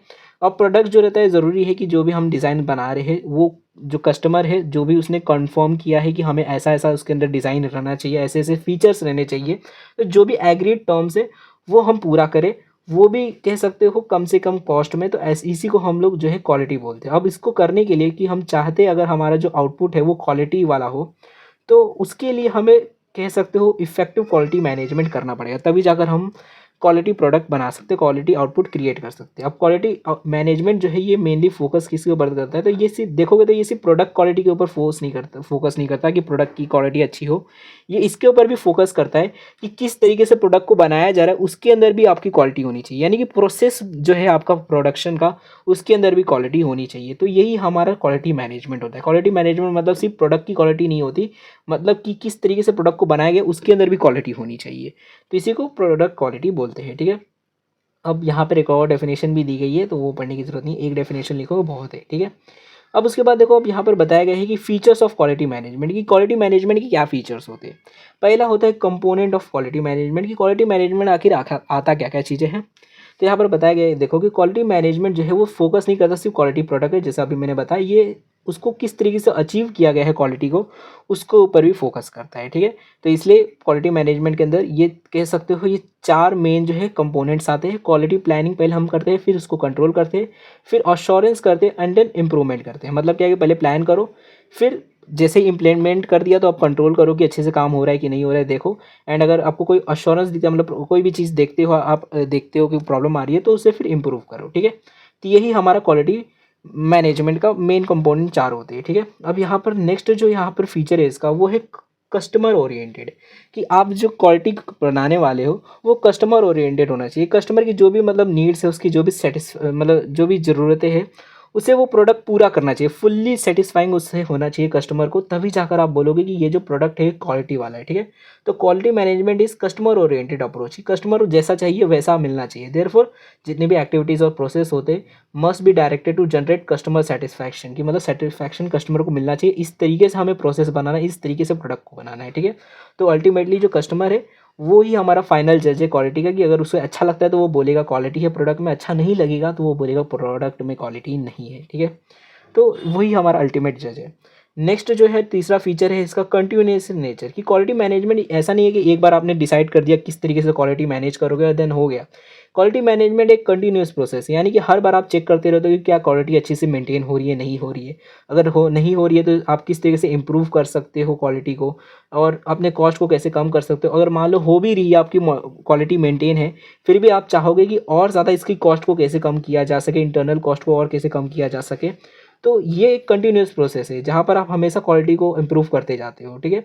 तो यहाँ पर कह सकते हो at no point of time quality can be 100% right, कि कहीं पर भी ऐसा नहीं होगा कि आपकी जो क्वालिटी आप बोल सको कि अब 100% हो चुकी है, अब इससे ऊपर नहीं होगा, ऐसा नहीं होगा कभी भी, ठीक है। तो ये इसका मतलब तीसरा फीचर है कि ये कंटिन्यूस इन नेचर है। उसके बाद फोर्थ इसका फीचर है कमिटमेंट फ्रॉम टॉप मैनेजमेंट, कि मतलब क्या कि क्वालिटी मैनेजमेंट जो रहता है ये एक कमिटमेंट रहती है फ्रॉम टॉप मैनेजमेंट। ऐसा नहीं कि जो नीचे वाले जो पोस्ट के लोग होते हैं वो अपने से सोचते हैं कि हमें क्वालिटी रखनी है, ऊपर वाले अगर नहीं सोचेंगे, मतलब ऊपर मतलब कि जो सीईओ हो गया या फिर जो भी ऊपर पोस्ट पे बैठे हुए जो डायरेक्टर्स है या फिर जो भी जनरल मैनेजर है, तो उनके दिमाग में अगर नहीं आता है कि हमें मतलब अच्छी क्वालिटी करनी है तो तब तक ये चीज़ें नहीं होती है, ठीक है। तो to make quality management more effective there is कह सकते हो कि बहुत ज़्यादा ज़रूरी होता है कि जो भी टॉप मैनेजमेंट है उनका कमिटमेंट होना चाहिए कि हाँ हम लोग चाहते हैं कि क्वालिटी मेंटेन रहे, ठीक है। तो अगर ऊपर वाले जो मैनेजर्स हैं अगर वो चाहेंगे कि क्वालिटी मतलब मेंटेन रहे तो इसलिए क्वालिटी मैनेजमेंट उन लोग तब कर पाएंगे, ठीक है। तो ये फीचर इसका है कि टॉप मैनेजमेंट का कमिटमेंट रहेगा तभी जाकर आप क्वालिटी मैनेजमेंट कर पाओगे अच्छी तरीके से इफेक्टिवली, ठीक है। तो leadership of the top manager must be quite focused, without the commitment of top management quality can not happen in any organization. Therefore जो टॉप मैनेजमेंट है वो प्रोएक्टिव होना चाहिए ये सारी चीज़ों के लिए, स्टैब्लिश करना चाहिए क्लियर विजन कि हमें कितना क्या करना है फ्यूचर के अंदर, और एक शेयर वैल्यू करना है कि हमें एथिकल रोल करना है, हमें क्वालिटी प्रोडक्ट्स अपने कस्टमर्स को देने हैं, ठीक है। Provide people with required resources, उन्हें रिसोर्सेज भी देना है कि ताकि किस तरीके से क्वालिटी को मैनेज किया जा सके। उन्हें रिस्पॉन्सिबिलिटी और अकाउंटेबिलिटी भी देंगे कि अगर कुछ होता है तो आप ही रिस्पॉन्सिबल रहोगे। उन्हें एस्पायर और एंकरेज करना है कि आपको किस तरीके से अच्छे से काम करना है ताकि हम अपने कस्टमर को अच्छा चीज़ दे सकें। एंड प्रमोट करना है ओपन और हॉनेस्ट कम्युनिकेशन, कि अगर आपको कोई भी दिखता है कि कहीं पे कुछ गड़बड़ है तो आप बता सकते हो। एंड उन्हें एजुकेट और ट्रेनिंग भी देती रहनी है टाइम टू टाइम ताकि वो क्वालिटी को मेंटेन कर सके, ठीक है। तो क्वालिटी बोलते हैं ना, बहुत सारी कंपनीज में रहता है कि क्वालिटी सबसे ज़्यादा है, तो अगर टॉप मैनेजमेंट ही अगर कमिट करेगा तभी जाकर इफेक्टिव कह सकते हो क्वालिटी मैनेजमेंट हो पाएगा। उसके बाद फिफ्थ इसका जो फीचर है वो है ऑल परवेसिव। ऑल परवेसिव का मतलब ये होता है कि ज़रूरी नहीं है कि जो क्वालिटी मैनेजमेंट जो है वो सिर्फ एक कह सकते हो बिजनेस ही करे, ये नॉन बिजनेस ऑर्गेनाइजेशन भी कर सकती है, ये अदर जो इंस्टीट्यूट्स है वो भी कर सकती है। ऐसा नहीं है कि सिर्फ बिजनेस या फिर बड़ी कंपनियाँ ही करे, ये छोटी कंपनीज भी कर सकती है, ठीक है। तो ये मतलब कह सकते हो क्वालिटी मैनेजमेंट जो है ये हर कोई कर सकता है, ऐसा नहीं है कि सिर्फ बिजनेस से ही करेंगे, बड़ी बिजनेस ही करेंगी, छोटी बिजनेसेस भी कर सकती है। एंड कह सकते हो ये हर एक कोई कर सकता है क्वालिटी मैनेजमेंट, ठीक है। जैसे एग्जांपल यूनिवर्सिटी का दिया गया है कि एक यूनिवर्सिटी भी अपनी क्वालिटी मैनेजमेंट कर सकती है, बोलेगी कि हमारी जो एजुकेशन की क्वालिटी है उसको थोड़ा हम इम्प्रूव करें ताकि हमारे जो स्टूडेंट्स हैं वो उनकी क्वालिटी इंप्रूव हो जाए, तो वो भी ऐसा कर सकते हैं, ठीक है। बट करते नहीं है, क्या करेंगे। उसके बाद सिक्स्थ जो हमारा पॉइंट है वो है एम्प्लॉय इन्वॉल्वमेंट, कि अगर हम एम्प्लॉय की जो इन्वॉल्वमेंट है उसे मतलब किस मतलब यहाँ पर बोला गया है कि क्वालिटी मैनेजमेंट के अंदर एम्प्लॉय की जो इन्वॉल्वमेंट होती है वो बहुत ज़्यादा इंपॉर्टेंट रहती है। मतलब क्या, अगर एम्प्लॉय जो है वो अच्छे से काम नहीं करेगा, वो रिस्पॉन्सिबल नहीं होगा, मतलब वो उस खुद से नहीं सोचेगा कि हाँ हमें अच्छा काम करना है, तो तब तक जो है कह सकते हो क्वालिटी मैनेज नहीं होगी। अगर वो सोचेगा अरे रहने दे कैसे भी हुआ क्या काम, क्या करने का अपना थोड़ी काम है, तो ऐसे टाइम पर क्वालिटी मैनेज नहीं रहेगी। बट अगर वो खुद से डेडिकेशन के साथ काम करेगा तो कह सकते हो क्वालिटी मैनेजमेंट अचीव हो पाएगा इफेक्टिवली। तो everyone in the organization right from CEO to the lowest level employee need to be active member of the quality management, की सब एक्टिव मेंबर होने चाहिए क्वालिटी मैनेजमेंट के। यहाँ पर मतलब ये ज़रूरत है कि ये कल्चर क्रिएट आपको कर देना है जहाँ पर सब लोग डेडिकेटेड है फॉर क्वालिटी इंप्रूवमेंट, कि सबको लगना चाहिए कि हाँ हमें क्वालिटी को इम्प्रूव करना है। काम धीरे धीरे भी होगा चलेगा, बट क्वालिटी होनी चाहिए काम के अंदर, ठीक है। तो अब इसको किस तरीके से किया जा सकता है, तो यहाँ पर बताया गया है कि मैनेजमेंट कुछ चीज़ें कर सकती है, जैसे एक फ्रेम बना सकती है इम्प्लीमेंट करने के लिए, जहाँ पर एचआर जो रहेगा उसकी पॉलिसी रहेगी, मतलब उस इस तरीके से ट्रेनिंग ही देगा, प्लेसमेंट ही करेगा और इस तरीके से प्रमोशन ही करेगा ताकि एम्प्लॉय अपने आप ही समझ जाए कि हमें क्वालिटी देनी है। जैसे मान लो कोई बहुत अच्छा काम करता है, क्वालिटी से काम करता है और उसको प्रमोशन मिल जाता है, तो बाकी लोग भी समझेंगे कि हमें किस तरीके से काम करना है। वो धीरे धीरे कर रहा था फिर भी लेकिन अच्छा काम कर रहा था, इसलिए उसको प्रमोशन मिल गया। तो इस तरीके से मतलब कह सकते हो एचआर पॉलिसी अगर रहेगी तो एम्प्लॉयज़ उस तरीके से काम करेंगे, अपनी क्वालिटी को बढ़ाएंगे। Effective communication at level in the organization, अगर कम्युनिकेशन अच्छा रहेगा तो भी अच्छे से अपनी जो क्वालिटी है वो अच्छी होगी। उसके बाद develop good superior subordinate relationship, अगर अच्छा इनके बीच में रिलेशनशिप रहेगा तो वहाँ पर भी क्वालिटी बढ़ेगी। एंड अगर हम नॉलेज को जो है और एक्सपीरियंस को एम्प्लॉय के बीच में बांटेंगे तो वहाँ पर भी उन्हें पता चलेगा क्या करने से क्वालिटी बढ़ती है। और भी चीज़ें हैं कि जो पीपल है वो एक दूसरे को बताएंगे कि ये काम मुझे बहुत अच्छा लगता है, और अगर उन्हें सेटिस्फैक्शन फील होगा काम करने से तो वो क्वालिटी खुद ही देंगे। एंड देन यहाँ पर लास्ट में यहाँ पर लिखा गया है कि पीपल को हमें एंथुसियास्टिक बनाना चाहिए, मतलब जोशीला बनाना चाहिए, कि उन्हें प्राउड आना चाहिए कि जो भी वो काम कर रहे हैं वो कितना बड़ा काम है ऑर्गेनाइजेशन के एक एज अ पार्ट, ठीक है। तो मतलब ऐसा कुछ अगर उन्हें लगता है अंदर से तो वो ज़्यादा अच्छे से डेडिकेशन के साथ काम करेंगे और क्वालिटी मिलेगी काम में, ठीक है। तो ये सिक्स्थ पॉइंट है कि एम्प्लॉय इन्वॉल्वमेंट काफ़ी ज़्यादा इंपॉर्टेंट है अगर आप क्वालिटी मैनेजमेंट करना चाहते हो तो। उसके बाद होता है नेक्स्ट जो सेवन्थ पॉइंट है वो है प्रोसेस एंड अप्रोच, ठीक है। मतलब क्या कि क्वालिटी मैनेजमेंट जो है ये एक प्रोसेस अप्रोच है, ये मतलब डायरेक्टली नहीं कि ऐसा आपने बोला क्वालिटी मैनेज करो हो गया, ये एक प्रोसेस है, ठीक है। और डिज़ायरेड रिजल्ट को इफेक्टिवली पाने के लिए मतलब यहाँ पे लिखा है कि when the resources and activity are manage as a process, कि जब हम अपने जो भी रिसोर्सेज और एक्टिविटी है उसको एज अ प्रोसेस की तरह मैनेज करते हैं तब जाके क्वालिटी आपकी क्वालिटी मैनेजमेंट हो पाता है, ठीक है। अब इसका मतलब क्या है कि पहले आप ये सोचते हो कि आपको पाना क्या है, मतलब कितनी क्वालिटी आपको चाहिए, क्या क्वालिटी चाहिए, किस चीज़ के अंदर क्वालिटी चाहिए, पहले ये देखते हो। फिर ये देखते हो कि जो भी इनपुट है और आउटपुट है उस मतलब प्रोसेस का, उसका जो प्रोसेस है उसमें क्या क्या चीज़ें हैं आइडेंटिफाई करते हो और मेजर करते हो, कितना इनपुट डाला कितना आउटपुट डाला तो उससे क्या चीज़ें आई, ठीक है, प्रोसेस के अंदर। तो पूरा मतलब कह सकते हो ये भी एक टाइप से प्रोसेस की तरह ही काम रहता है यहाँ पर भी, कि हम भी यहाँ पर पहले ही सोचते हैं कि क्या हमें देखना है, देन आइडेंटिफाई करते हैं क्या क्या प्रॉब्लम्स है, फिर एक क्लियर रिस्पॉन्सिबिलिटी देते हैं, अथॉरिटी देते हैं कि मतलब किस तरीके से प्रोसेस होना चाहिए था और कैसा चल रहा है यहाँ पर, ताकि क्वालिटी को मैनेज किया जा सके। एंड आइडेंटिफाई करते हैं जो भी इंटरनल एक्सटर्नल जो भी कस्टमर सप्लायर और जो भी अदर स्टेक होल्डर जो प्रोसेस का हिस्सा है, तो उसके अंदर हम किस तरीके से और ज़्यादा इफेक्टिव मतलब कह सकते हो क्वालिटी बढ़ा सके। जैसे सप्लायर की बात करें तो सप्लायर बहुत दूर है, तो हम लोग थोड़ा उसे मतलब नज़दीक किसी सप्लायर से ले सकते हैं, तो वहाँ से हमारी प्रोडक्टिविटी बढ़ जाएगी। तो वो सारी चीज़ें हम देख सकते हैं। एंड बात करें यहाँ पर नेक्स्ट दिया गया है कि अगर कोई डिज़ाइन में प्रॉब्लम है, आपके प्रोडक्ट का डिज़ाइन ही ऐसा है कि जिसके वजह से टाइम लगता है असेंबल करने में, तो आप उसे डिज़ाइन को थोड़ा सा चेंज कर सकते हो, या फिर मशीन जो है वो इस जगह पर है जहाँ से प्रोडक्ट को लाने और ले जाने में टाइम लगता है, तो उसको भी आप रिप्लेस कर मतलब रीलोकेट कर सकते हो, जिससे आपकी प्रोडक्टिविटी बढ़ जाएगी। ठीक है, तो ये सारी चीज़ें करके आप अपनी प्रोडक्टिविटी को बढ़ा सकते हो। तो ये एक प्रोसेस अप्रोच है क्वालिटी मैनेजमेंट, जहाँ पर आप सारी प्रोसेस को देखते हो, आपका टोटल जो प्रोडक्शन प्रोसेस है उसे देखते हो और उसके अंदर इंप्रूवमेंट करते हो। उसके बाद 8वां जो पॉइंट है वो है रिकॉग्निशन एंड रिवॉर्ड, कि एम्प्लॉयज़ को अगर आप रिकॉग्निशन दोगे उनके काम के लिए और उन्हें रिवॉर्ड दोगे जो भी वो क्वालिटी काम कर रहे हैं, तो उस वजह से वो और ज़्यादा मोटिवेटेड होंगे और ज़्यादा कह सकते हो डेडिकेशन के साथ काम करोगे। वहीं पे अगर एम्प्लॉय अगर डीमोटिवेट हो जाता है, तो वहाँ पर हो सकता है कि वो मतलब अपने काम में सिंसियर एफर्ट ना डालें। To put in demotivate to put in sincere effort, कि अगर उन्हें मान लो रिवॉर्ड नहीं मिलता है या फिर उन्हें रिकॉग्निशन नहीं मिलता है अच्छा काम करने के बाद भी, तो हो सकता है वो अच्छा फिर एफर्ट्स ना डाले, क्वालिटी ना दे। तो इसलिए ज़रूरी है कि उन्हें रिकॉग्निशन और रिवॉर्ड भी देते रहे टाइम टू टाइम। ठीक है, और वही चीज़ यहाँ पर लिखी गई है कि रिकॉग्निशन जो है वो कैसा भी हो सकता है, उन्हें हम इंकरेज भी कर सकते हैं इंडिविजुअल को भी, या फिर उन्हें रिवॉर्ड भी दे सकते हैं, फाइनेंशियल बेनिफिट दे सकते हैं, पैसा वैसा दे सकते हैं। तो मतलब दो चीज़ें कर सकते हैं, या तो रिकॉग्नाइज करो उन्हें, मान लो बोलो कि एम्प्लॉय ऑफ द ईयर बोल दो जैसे रहता है ना, या फिर आप उन्हें कुछ लेटर ऑफ एप्रिसिएशन दे दो, कुछ प्रमोशन दे दो। तो इस तरीके से कुछ चीज़ें देकर आप उन्हें मोटिवेट कर सकते हो। उसके बाद 9वां जो पॉइंट है वो है सीनेरिक टीम वर्क। ये जो टीम वर्क है उनके अंदर सिंक होना चाहिए, कि सब एक दूसरे के साथ अच्छी तरीके से काम कर सके।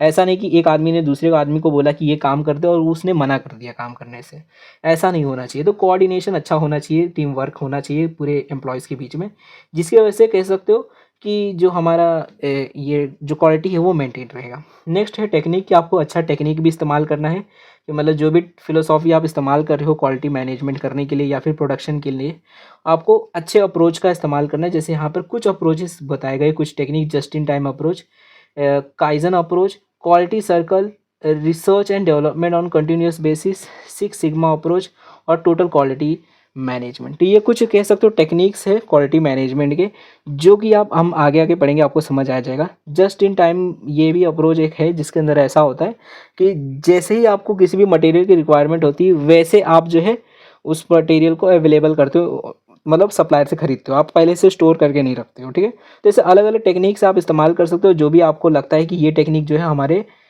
जो भी मतलब प्रोडक्शन की क्वालिटी को बढ़ा सकती है, आप उस हिसाब से सिलेक्ट कर सकते हैं ऐसे अलग अलग टेक्निक्स को। ठीक है, तो यही हमारा टोटल जो है फीचर्स ऑफ क्वालिटी मैनेजमेंट हो जाता है। उसके बाद देखो, अब जो नेक्स्ट हमारा टॉपिक है वो है क्वालिटी, टोटल क्वालिटी मैनेजमेंट। ठीक है, अब जैसे कि अभी देखा कि ये जो है ये मतलब कह सकते हो टेक्निक है क्वालिटी मैनेजमेंट की, जो कि कह सकते हो या फिर एक अप्रोच भी आप बोल सकते हो कि एक अप्रोच है जिसकी मदद से हम जो है अपने मतलब कह सकते हो क्वालिटी को मैनेज कर सकते हैं। ठीक है, तो टोटल क्वालिटी मैनेजमेंट ये जो है TQM, ये आखिर है क्या?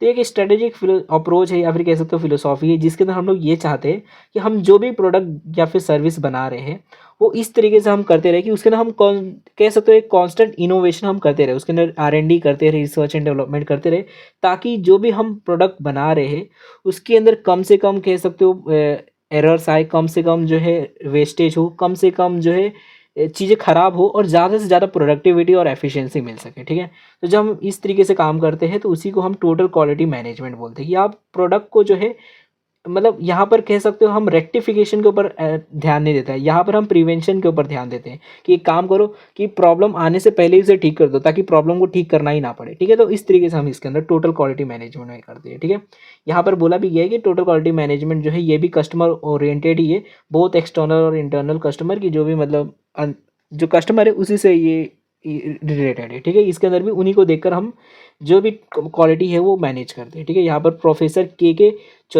चौधरी जो है उनकी डेफिनेशन दी गई है, रुको पीछे हो गया, तो के चौधरी जो है उनकी डेफिनेशन है कि TQM जो है वो represent us customer oriented quality focused management philosophy. ठीक है, तो ये कस्टमर ओरिएंटेड मैनेजमेंट फिलोसॉफी है हमारा TQM, ठीक है, टोटल क्वालिटी मैनेजमेंट। अब इसके क्या यहाँ पर देखो कुछ कह सकते हो 3 प्रोसेस बताए गए हैं जो कि हम लोग इस्तेमाल करते हैं TQM करने के लिए। तो पहला क्वालिटी प्रोसेस होता है कि अंडरस्टैंड करते हैं जो भी कस्टमर है उसे चाहिए क्या, वो समझते हैं और उस हिसाब से फिर हम समझते हैं कि क्या क्वालिटी हमें बनाकर देनी है उनको, ताकि उनकी जितनी भी नीड्स है वो पूरी हो सके। तो पहले क्वालिटी प्रोसेस देखा जाता है कि मतलब कस्टमर को चाहिए क्या। फिर मैनेजमेंट प्रोसेस होता है कि यहाँ फिर जो भी रिक्वायरमेंट्स रहती है उसको पूरा किया जाता है, जो भी चेंजिंग रिक्वायरमेंट है एक कॉम्पिटेटिव इन्वायरमेंट के हिसाब से, या फिर जो भी टेक्नोलॉजिकल एडवांसमेंट हो रही, जो भी मार्केट के अंदर चेंजेस आ रहे, मतलब कह सकते हो टोटली कि जो भी कस्टमर को चाहिए उस हिसाब से अब फिर हम मैनेजमेंट के अंदर प्रोसेस करते हैं, चेंजेस लाते हैं, ठीक है। वही लिखा है कि देखो फॉर कंटिन्यूस इंप्रूवमेंट, जो term management refers to all level of management की, जो management process comprise of planning, organization, directing and controlling. तो इन सारी चीज़ों के अंदर जो है हम लोग चेंजेस करते हैं। And then people process, people process का मतलब होता है कि जो पीपल इन्वॉल्व है उनको हम मतलब involve dedication and commitment on the part of the personnel of organization की, जो भी मतलब एम्प्लॉयज़ होते हैं कंपनी के, तो उनके अंदर हम ऐसा कर देते हैं कि वो अब डेडिकेशन से काम करें, कमिटमेंट के साथ काम करें, ताकि वो एक कह सकते हो क्वालिटी काम दे सके, ठीक है। तो ये 3 प्रोसेस होते हैं। इसके अंदर यहाँ पर लिखा भी हुआ है कि people should exhibit intellectual honesty, कि वो अच्छी तरीके से काम करे, ईमानदारी के साथ सेल्फ कंट्रोल रखे और रिस्पेक्ट करे एक दूसरे की। तो इस तरीके से अगर वो करेंगे तो एफिशिएंसी आएगी काम के अंदर, and then total quality management हो जाएगा, ठीक है। तो ये कुछ इसके 3 प्रोसेस दिए गए। ये पेपर में नहीं आता है, पेपर में कभी भी नहीं आया है, तो ये आएगा भी नहीं, ठीक है। आपको मेनली फीचर्स इसके याद करने, फीचर्स ऑफ TQM, या फिर इसके इंपॉर्टेंस है वो आ जाते हैं, ठीक है। तो यहाँ पर देखो दिया गया है कि TQM जो है वो एक मैनेजमेंट फिलोसॉफी है जो कि एम्फेसिस करता है continuous improvement in quality in the interest of the organization and that of its customer, की ऑर्गेनाइजेशन और कस्टमर के जो भी इंटरेस्ट है उस हिसाब से हमें क्वालिटी को जो है इम्प्रूव करते रहना है कंटिन्यूसली। वही जो है ये जो फिलोसॉफी है ये कहती है, ठीक।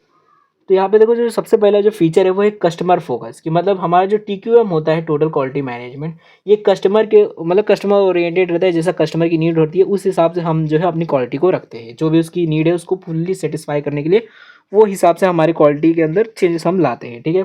तो यहाँ पर बताया गया है कि देखो कि जो TQM है वो एम्फेसिस करता है कि हमारे जो इंटरनल और एक्सटर्नल दोनों जो कस्टमर्स है दोनों की जो भी रिक्वायरमेंट्स है उसे फुलफिल करेंगे TQM की मदद से, ठीक है। अब एक्सटर्नल और इंटरनल कस्टमर क्या है, तो यहाँ पर आप कह सकते हो एक्सटर्नल कस्टमर मतलब और इंटरनल कस्टमर का मतलब क्या है। इंटरनल मतलब आपके जो नॉर्मल कस्टमर्स हैं जो भी आपके सामान को खरीदते हैं, और एक्सटर्नल कस्टमर मतलब जो कि अभी आपके कस्टमर नहीं बने बट बन सकते हैं, ठीक है। तो ये दो मतलब अगर मान लो आपने जो भी इंटरनल कस्टमर की नीड है अगर वो आप पूरी कर देते हो, तो आप जो एक्सटर्नल कस्टमर है वो भी तो नॉर्मल कस्टमर ही है, तो उनकी भी आप नीड पूरी कर पाओगे फिर, ठीक है। तो वही यहाँ पर बोला गया है कि if internal customer needs requirement are aggregate and met, then it is possible to meet the requirement of the external customer, कि हम बाहर वाले कस्टमर की भी रिक्वायरमेंट वो पूरी कर पाएंगे, ठीक है। तो कस्टमर फोकस होता है पहली बात। तो उसके बाद दूसरा पॉइंट होता है कि ये जो होता है ये कंटिन्यूस प्रोसेस होता है, जैसे क्वालिटी मैनेजमेंट भी कंटिन्यूस प्रोसेस है वैसे ये भी कंटिन्यूस ही प्रोसेस है, ठीक है। कह सकते हो उसके जो भी फीचर्स है वो यहाँ पर भी वही सेम फीचर्स अप्लाई होते हैं कि ये भी एक कंटिन्यूस प्रोसेस है। उसके बाद नेक्स्ट होता है कि ये भी मतलब डिफेक्ट फ्री अप्रोच रखता है, कि हम लोग को डिफेक्ट नहीं रखना है। यहाँ पर रेक्टिफिकेशन के ऊपर एम्फेसिस नहीं किया जाता है, यहाँ पर प्रिवेंशन के ऊपर है कि प्रॉब्लम आने से पहले ही उसे प्रिवेंट कर दो, ठीक है। तो यहाँ पर यही बोला गया है कि defect free approach is phrased in various ways as right first time, working smart और जीरो डिफेक्ट, कि हमें जीरो डिफेक्ट चाहिए, हमें डिफेक्ट चाहिए ही नहीं, ठीक है, ताकि एफिशिएंसी बढ़ सके और क्वालिटी मैनेजमेंट और क्वालिटी अच्छी आए, ठीक है। तो यहाँ पर TQM के अंदर डिफेक्ट फ्री अप्रोच रखा जाता है कि हम प्रॉब्लम को प्रिवेंट करेंगे, उसे रेक्टिफाई नहीं करेंगे। ये प्रॉब्लम आने से पहले उसे सही कर देंगे ताकि हमें रेक्टिफाई ना करना पड़े, प्रॉब्लम को सही ना करना पड़े, ठीक है। उसके बाद देखो यहाँ पर नेक्स्ट जो इसका फोर्थ पॉइंट आता है वो होता है एम्प्लॉय इन्वॉल्वमेंट। यहाँ पर भी एम्प्लॉय की इन्वॉल्वमेंट बहुत ज़्यादा ज़रूरी होती है।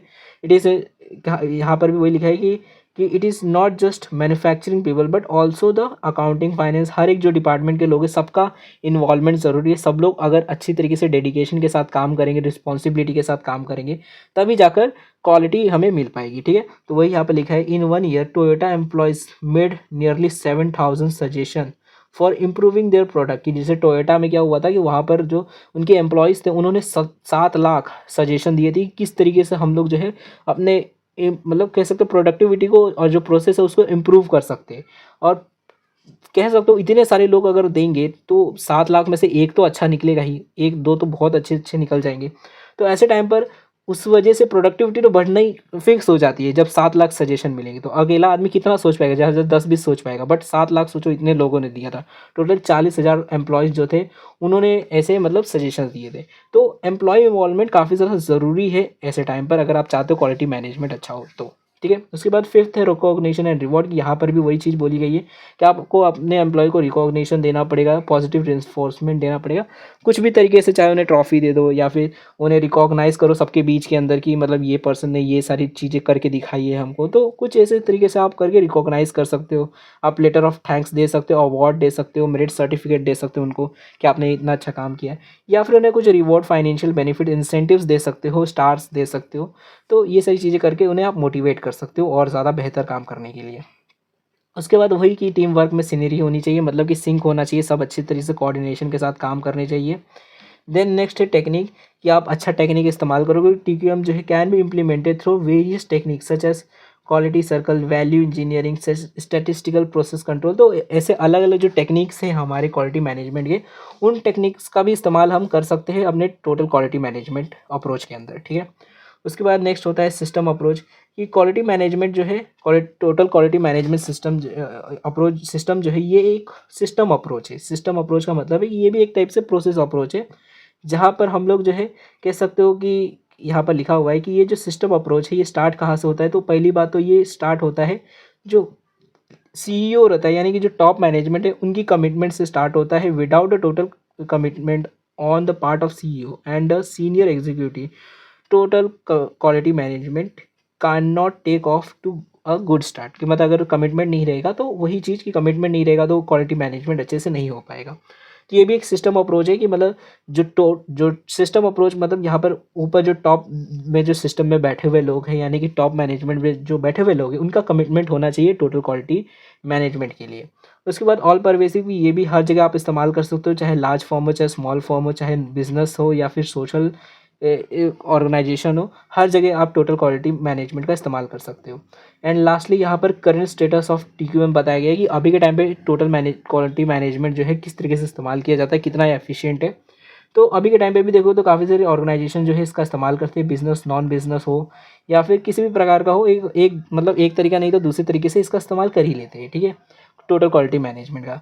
और total quality management enjoys wide spread attention during the late 1980s और अर्ली 1990s। उस टाइम पे मतलब काफ़ी फेमस हो गया था, लेकिन 2000 में टीक्यूएम जो है ओवर शेडो हो गया बाय ISO 9000। जब ISO आ गया, मतलब इंटरनेशनल स्टैंडर्ड ऑफ और मतलब ऑर्गेनाइजेशन स्टैंडर्ड आ गया, तो उसके बाद क्या हुआ कि लोगों ने थोड़ा टोटल क्वालिटी मैनेजमेंट के ऊपर कम थोड़ा हो गया और इसके ऊपर ISO सर्टिफिकेट के ऊपर ज़्यादा हो गया फोकस लोगों का।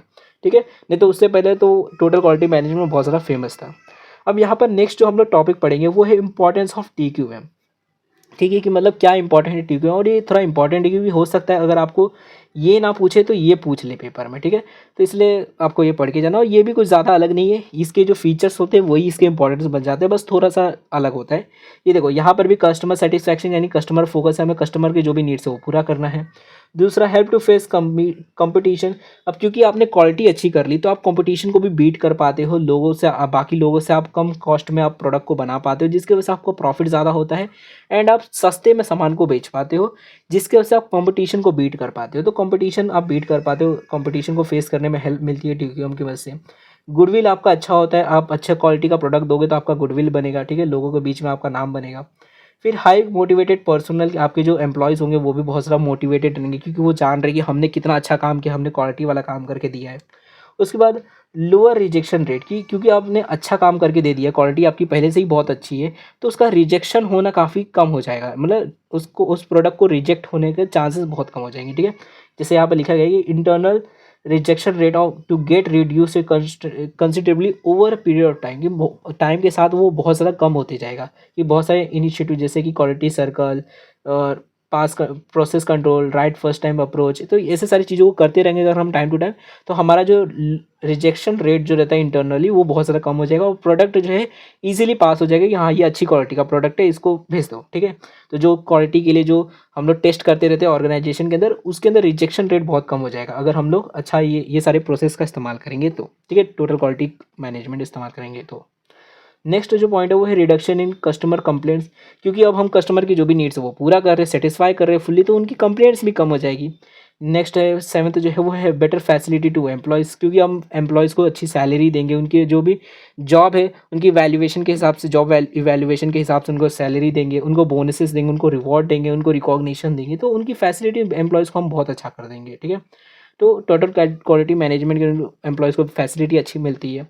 And lastly expansion and diversification, जब टोटल क्वालिटी हम मैनेजमेंट करते हैं जिसकी वजह से हमारा मार्केट में नाम अच्छा हो जाता है कि अच्छी क्वालिटी का सामान हम बनाते हैं, हमारे पास प्रॉफिट ज़्यादा आने लग जाते हैं क्योंकि सेल्स ज़्यादा हो रही है, जिसकी वजह से हमारे पास पैसे ज़्यादा रहेंगे, और जब रिसोर्सेज हमारे पास ज़्यादा हो जाएंगे तो हम अपने बिजनेस को एक्सपांड भी कर सकते हैं, डाइवर्सिफाई भी कर सकते हैं, डाइवर्सिफिकेशन भी कर सकते हैं, ठीक है। तो कह सकते हो टोटल क्वालिटी मैनेजमेंट आपके बिजनेस को भी बढ़ाने में हेल्प करेगा, तो ये इसकी इंपॉर्टेंस है, ठीक है। तो इम्पॉर्टेंस अगर आपको नहीं याद आते तो उसके फीचर्स को ही आप इस तरीके से लिखो कि वो इंपॉर्टेंट उसके बन जाए, ठीक है। अब उसके बाद देखो नेक्स्ट हमारा जो टॉपिक है वो है क्वालिटी सर्कल, ये भी काफ़ी इंपॉर्टेंट है, आया है पेपर के अंदर। अब क्वालिटी सर्कल का मतलब क्या होता है, तो पहले तो इसकी हिस्ट्री थोड़ा सा जान लो कि देखो क्वालिटी सर्कल का मतलब होता है, ये फर्स्ट जो है जापान में इसको कह सकते हो, इसको स्टार्टिंग हुई थी 1960 में, अर्ली 1960s में, जिसका कह सकते हो इसकी जो इंट्रोडक्शन जिन्होंने इसका दिया था क्वालिटी सर्कल का, उनका नाम था डॉक्टर इशिकावा कोरे, ठीक है। ये 1915 में जन्म हुए थे, 1989 में ख़त्म हो गए थे, ठीक है। इनको हम फादर ऑफ क्वालिटी सर्कल भी बोलते हैं क्योंकि इन्होंने ही जो है लॉन्च किया था जापान के अंदर क्वालिटी मूवमेंट 1960s में, और उस टाइम पर फिर इन्होंने क्वालिटी सर्कल जो है इसको स्टार्ट किया था, ठीक है।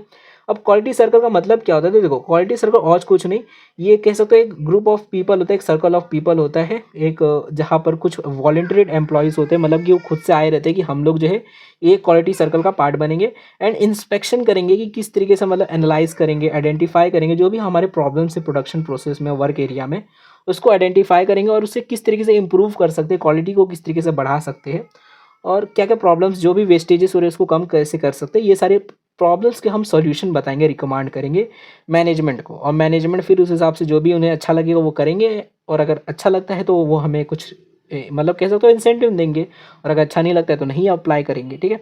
तो ये इस तरीके से क्वालिटी सर्कल काम करती है, ठीक है। ऑब्जेक्टिव यहाँ पर बताया गया है कि टू इम्प्रूव क्वालिटी, प्रोडक्टिविटी और प्रॉफिटेबिलिटी, कि हम किस तरीके से मतलब जो कंपनी है उसकी प्रॉफिटेबिलिटी भी बढ़ाए, प्रोडक्शन भी बढ़ाए और क्वालिटी भी बढ़ाए, ठीक है। उसके बाद सिक्योर करे to employee involvement, motivation and development, की एम्प्लॉय के अंदर मोटिवेशन भी हो, उनकी डेवलपमेंट भी हो, और उनका मतलब इन्वॉल्वमेंट भी थोड़ा बढ़े, वो भी डेडिकेशन के साथ काम करे, तो उसको कैसे करेंगे, तो ये क्वालिटी सर्कल उसके ऊपर ध्यान देता है। उसके बाद मैनेजमेंट जो एम्प्लॉय रिलेशनशिप है उसको भी इम्प्रूव करने में हेल्प करता है। एंड देन उसके बाद नेक्स्ट बताया गया है कि improve communication at all level, her level पे कम्युनिकेशन अच्छा कर देता है क्वालिटी सर्कल, और टीम स्पिरिट एक अपने बीच में बन जाती है इसकी वजह से, और एक बेटर वर्किंग इन्वायरमेंट क्रिएट हो जाता है क्वालिटी सर्कल की मदद से, कि अगर कहीं पे भी लगता है कि एम्प्लॉयज़ को यहाँ पर प्रॉब्लम आ रही है, वहाँ पर बहुत ज़्यादा जैसे पंखा किसी जगह पे नहीं चल रहा है या फिर बहुत ज़्यादा झगड़े चल रहे हैं, तो उसको वो हाईलाइट करते हैं क्वालिटी सर्कल वाले, ताकि उससे क्वालिटी बढ़ सके, ठीक है। अब क्वालिटी सर्कल जो रहता है उसका जो प्रोसेस है वो यहाँ पर बताया गया है, और यही मेनली पेपर में आता है कि आपको बोला जाता है क्वालिटी सर्कल के प्रोसेस को बताओ, ठीक है। तो क्वालिटी सर्कल जो है यहाँ पर कह सकते हो मेनली तो 4 से लेकर 12 मेंबर्स तक हो सकते हैं क्वालिटी सर्कल के अंदर। एंड जो फर्स्ट मीटिंग होती है वहाँ पर मतलब कह सकते हो इंट्रोडक्शन किया जाता है कि कौन से प्रॉब्लम को हमको सॉल्यूशन देना है, फिर टेक्निक्स के बारे में बात की जाती है, फिर कह सकते हो ब्रेनस्टॉर्मिंग की जाती है, सब लोग सोचते हैं कि क्या कर सकते हैं हम लोग ताकि ये जो प्रॉब्लम्स है उसका सॉल्यूशन क्या क्या हो सकते हैं। एंड जिन जो भी मतलब कह सकते हो यूजुअली जो हमारा जो क्वालिटी में जो सर्कल का जो लीडर होता है, जो कि खुद ही उन सर्कल में से ही सिलेक्ट होकर आता है, यानी कि जो 12 लोग हैं उनमें से ही कोई एक जो है क्वालिटी सर्कल का लीडर बन जाता है। एंड देन जो भी कह सकते हो चूजन जो मेंबर रहता है वो फिर कह सकते हो लास्ट में जो जो भी डिसीजन आता है वो बता देता है कि ये डिसीजन आया है, ठीक है। अब इसके क्या क्या प्रोसेस है, कह सकते हो पूरा जो प्रोसेस है क्वालिटी सर्कल का वो यहाँ पर बताया गया है। कह सकते हो इसके जो स्टेप्स है वो स्टेप बोलो या प्रोसेस बोलो, बात एक ही होता है, ठीक है। तो देखो सबसे पहला जो स्टेप होता है क्वालिटी सर्कल का, उसके अंदर ये होता है कि पहले हम लोग लिस्टिंग ऑफ प्रॉब्लम करते हैं कि क्या प्रॉब्लम है, पहले वो हम लोग बताते हैं कि क्या क्या प्रॉब्लम्स हमें देखने को मिली है। तो पहले वो बताया जाता है कि first step is listing our problems, की क्या क्या प्रॉब्लम्स है, जैसे कि जो भी प्रॉब्लम्स हमने देखी मैनेजमेंट के अंदर एम्प्लॉयज़ के बीच में, तो उसे बताया जाता है। उसके बाद सिलेक्शन ऑफ प्रॉब्लम, की अब जितने भी सारे प्रॉब्लम्स हमने बताए उसमें से कौन से प्रॉब्लम्स को हम लोग आज डिस्कस करेंगे इस मीटिंग के अंदर, ठीक है। तो डिस्कशन किन से लिस्ट ऑफ प्रॉब्लम्स के ऊपर करना है उसका सिलेक्शन होता है। देन उस प्रॉब्लम को एनालाइज किया जाता है कि अब ये प्रॉब्लम है क्या आखिर, जैसे हमने मान लो इसमें से 4 प्रॉब्लम को सिलेक्ट किया, अब उसको हम एनालाइज़ करेंगे क्या प्रॉब्लम है, क्या कर सकते हैं इसके लिए, एंड देन एक जनरेट करते हैं सॉल्यूशन कि अब इसका क्या सॉल्यूशन हो सकता है, ठीक है। मतलब क्या एक अल्टरनेटिव हम ला सकते हैं, क्या ऑप्शन ला सकते हैं, क्या सॉल्यूशन ला सकते हैं। फिर उस सॉल्यूशन को हम जो जो भी हमारे पास सॉल्यूशन आया है उसको रिकमेंड कर देते हैं कि मतलब जो भी मैनेजमेंट है उनको बताते हैं कि ये सारे प्रॉब्लम्स आए हैं हमारे कंपनी के अंदर एंड ये सारे हमने कुछ सॉल्यूशन बनाए, तो इसको रिकमेंड कर देते हैं। उसके बाद अगर मैनेजमेंट को लगता है कि जो हमने रिकमेंडेशन दिए है उसको वो स्टडी करते हैं और अगर उन्हें लगता है कि अच्छा है तो वो डिसाइड करते हैं मतलब कि हाँ एक्सेप्ट करना है कि नहीं करना है जो भी रिकमेंडेशन। ऐसा नहीं ज़रूरी है कि वो एक्सेप्ट ही करे, वो रिजेक्ट भी कर सकते हैं, बट नॉर्मली मेजॉरिटी टाइम पे देखो तो एक्सेप्ट जो भी रिकमेंडेशन है तो वो एक्सेप्ट हो जाता है, क्योंकि इन लोगों ने भी दिमाग लगा कर ही कुछ रिकमेंडेशन दिया, ऐसे ही कोई भी रिकमेंडेशन नहीं दे देते इन लोग। तो एक बार रिकमेंडेशन मिलने के बाद इन लोग फिर एक्सेप्टेंस करते हैं, जो मैनेजमेंट होती है वो रिकमेंडेशन को एक्सेप्ट करती है एंड देन फिर से इम्प्लीमेंट कर देती है जो भी रिकमेंडेशन आया था, जो भी चीज़ आई थी कि ये सॉल्यूशन जो भी आया था उसे इम्प्लीमेंट करते हैं। एंड फिर अगर वो काम करता है अच्छी तरीके से तो जो हमारे क्वालिटी सर्कल के जो मेंबर्स होते हैं उन्हें रिकॉग्निशन दिया जाता है कि क्या आपने काम किया है, क्या सॉल्यूशन बताया, एंड उन्हें कुछ रिवॉर्ड भी दिया जाता है, जो भी कुछ पॉजिटिव रिवॉर्ड या फिर कुछ भी इंसेंटिव्स होते हैं वो उन्हें दिए जाते हैं, ठीक है। तो उन्होंने जो भी फ्रूटफुल रिकमेंडेशन दिया था उसके लिए कुछ मतलब इनको रिवॉर्ड दिया जाता है, ठीक है। मॉनेटरी भी हो सकता है, नॉन मॉनेटरी भी हो सकता है।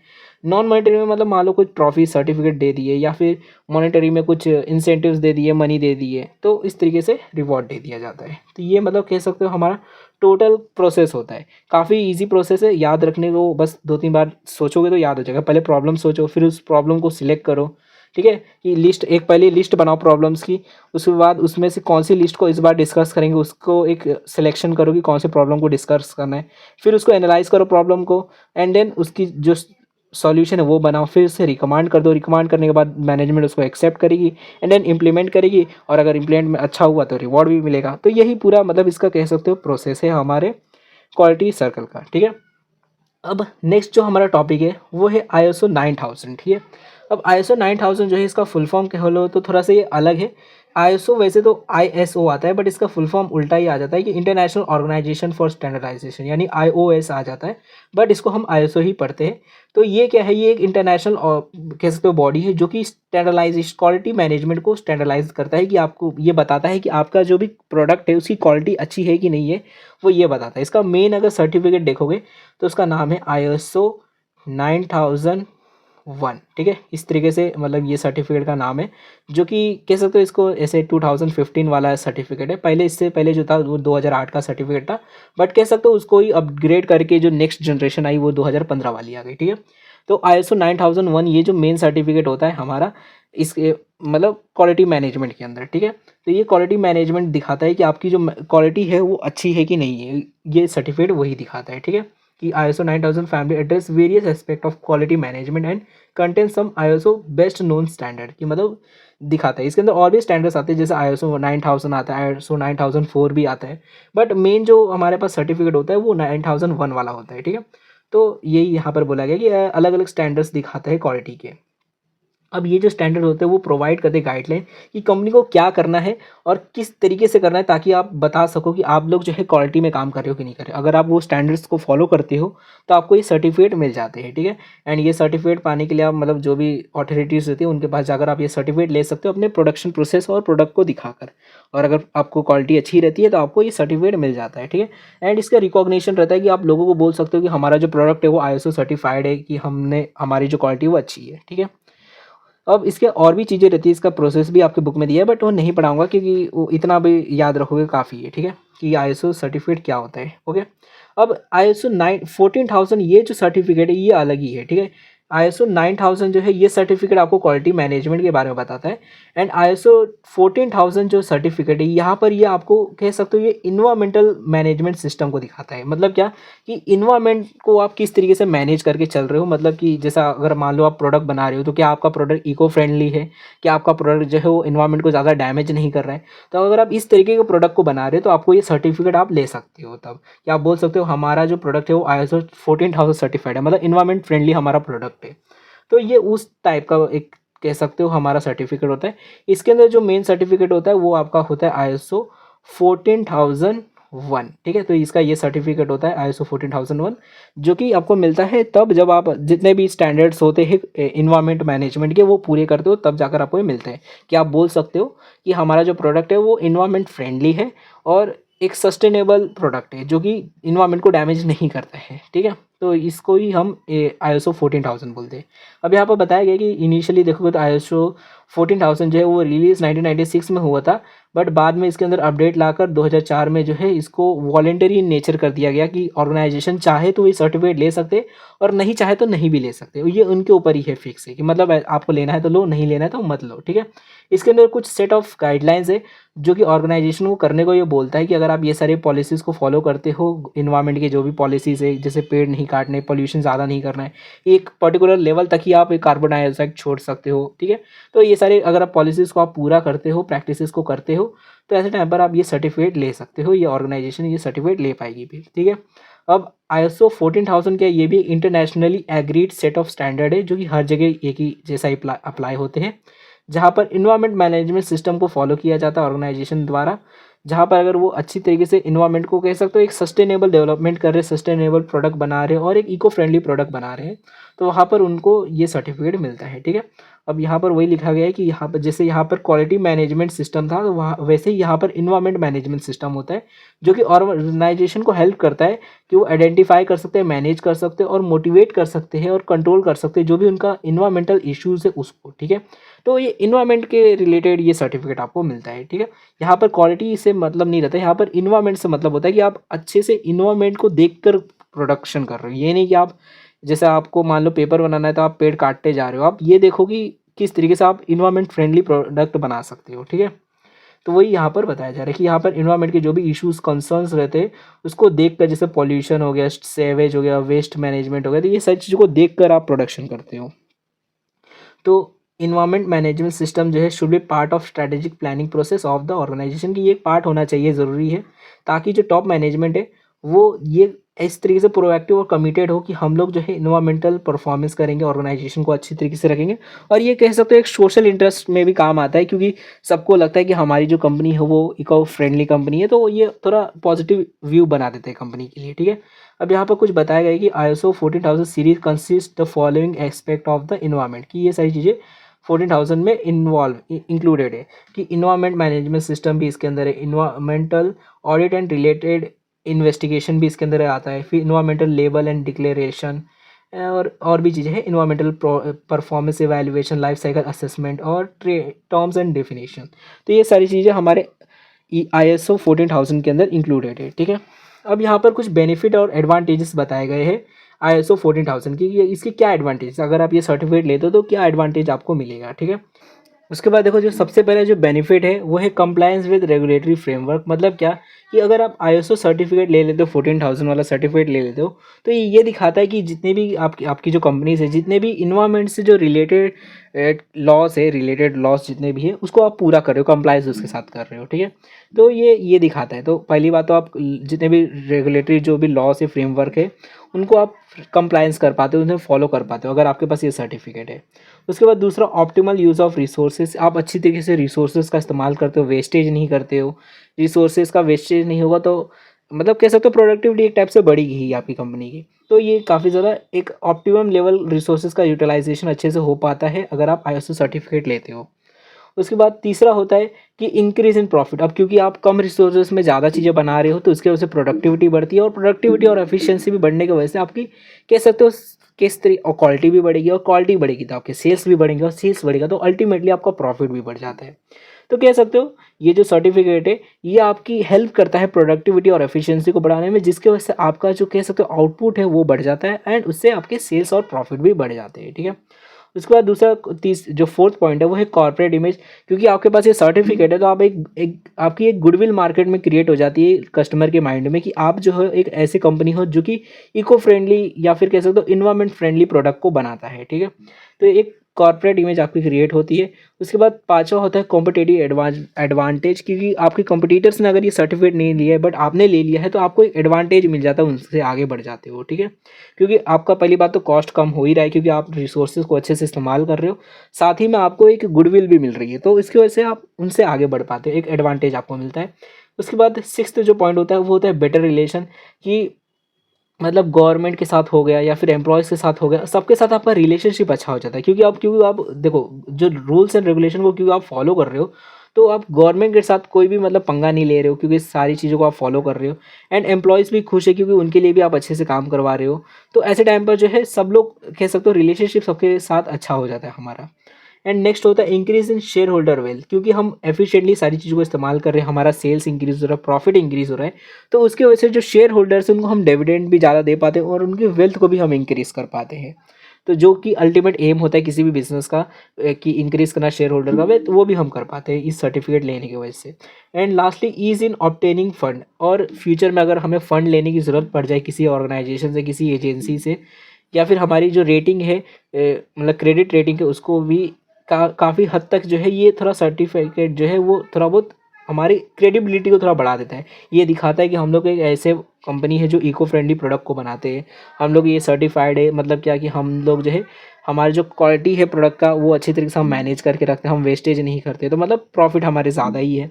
तो फ्यूचर में अगर फंड लेने की ज़रूरत पड़ती है किसी भी फाउंडेशन एजेंसी से तो वो लेना आसान हो जाता है। यहाँ पर कुछ एग्जाम्पल्स दिए गए हैं कि credit rating by financial institution and rating agency like CRISIL and care, ये सारी जगह से हमें रेटिंग अच्छी मिलती है जिसकी वजह से फिर हम फंड्स लेना आसान हो जाता है हमारे लिए, ठीक है। तो ये कुछ हमारे कैसे तो इम्पॉर्टेंट्स होते हैं, मतलब सॉरी बेनिफिट और एडवांटेजेस होते हैं ISO 14000 सर्टिफिकेट लेने के, ठीक है।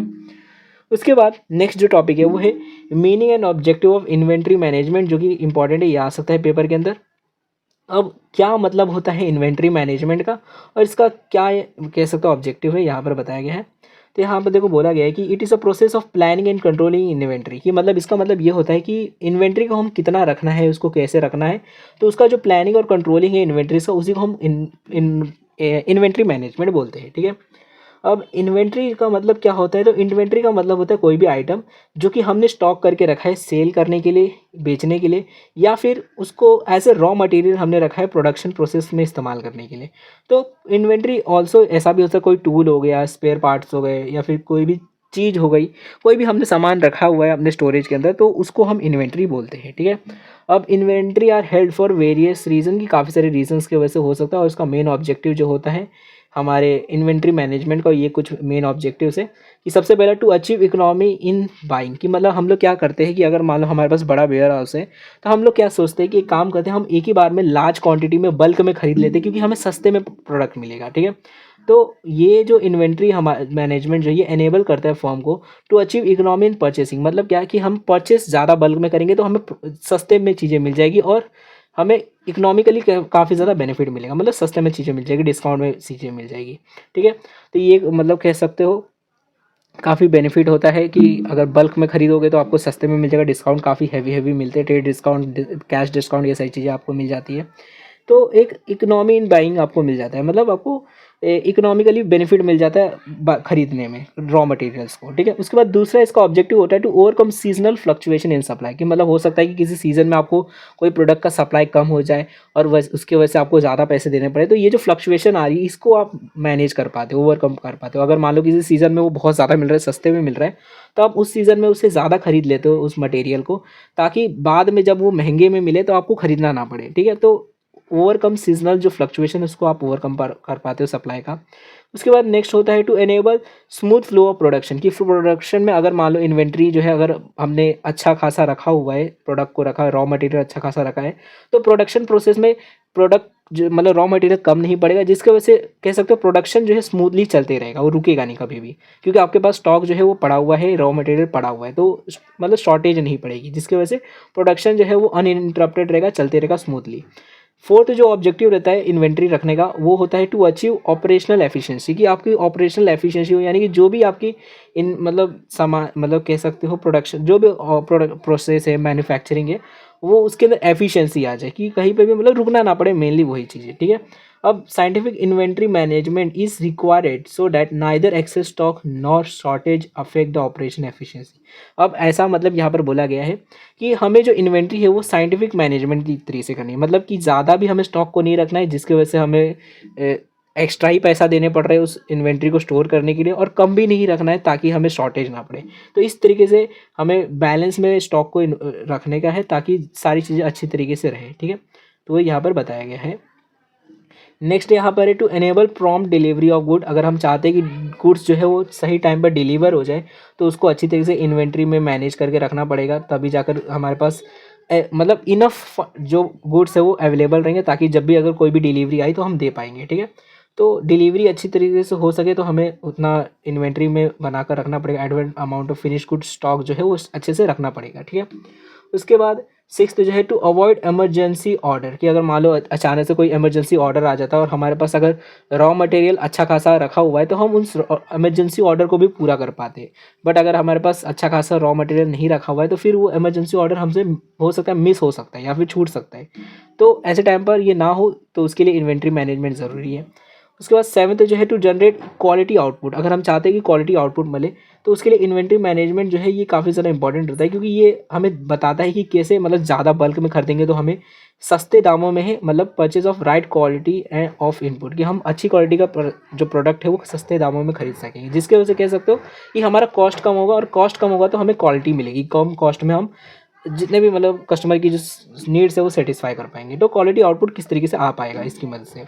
एंड लास्ट यहाँ पर जो है वो है to make effective use of working capital, कि अगर मान लो आपके पास काफ़ी वर्किंग कैपिटल पड़ा हुआ है तो उसको ऐसे ही पड़े रहने से अच्छा आप इन्वेंट्री जो है उसको बढ़ाते जाओ, ताकि जो है अगर मतलब प्रोडक्शन जो है वो रुके ना और सारी चीज़ें स्मूथली चलते रहे, ठीक है। तो आप वर्किंग कैपिटल का अच्छी तरीके से इस तरीके से इस्तेमाल कर सकते हो अपने इन्वेंट्री को बढ़ाने के लिए, ठीक है।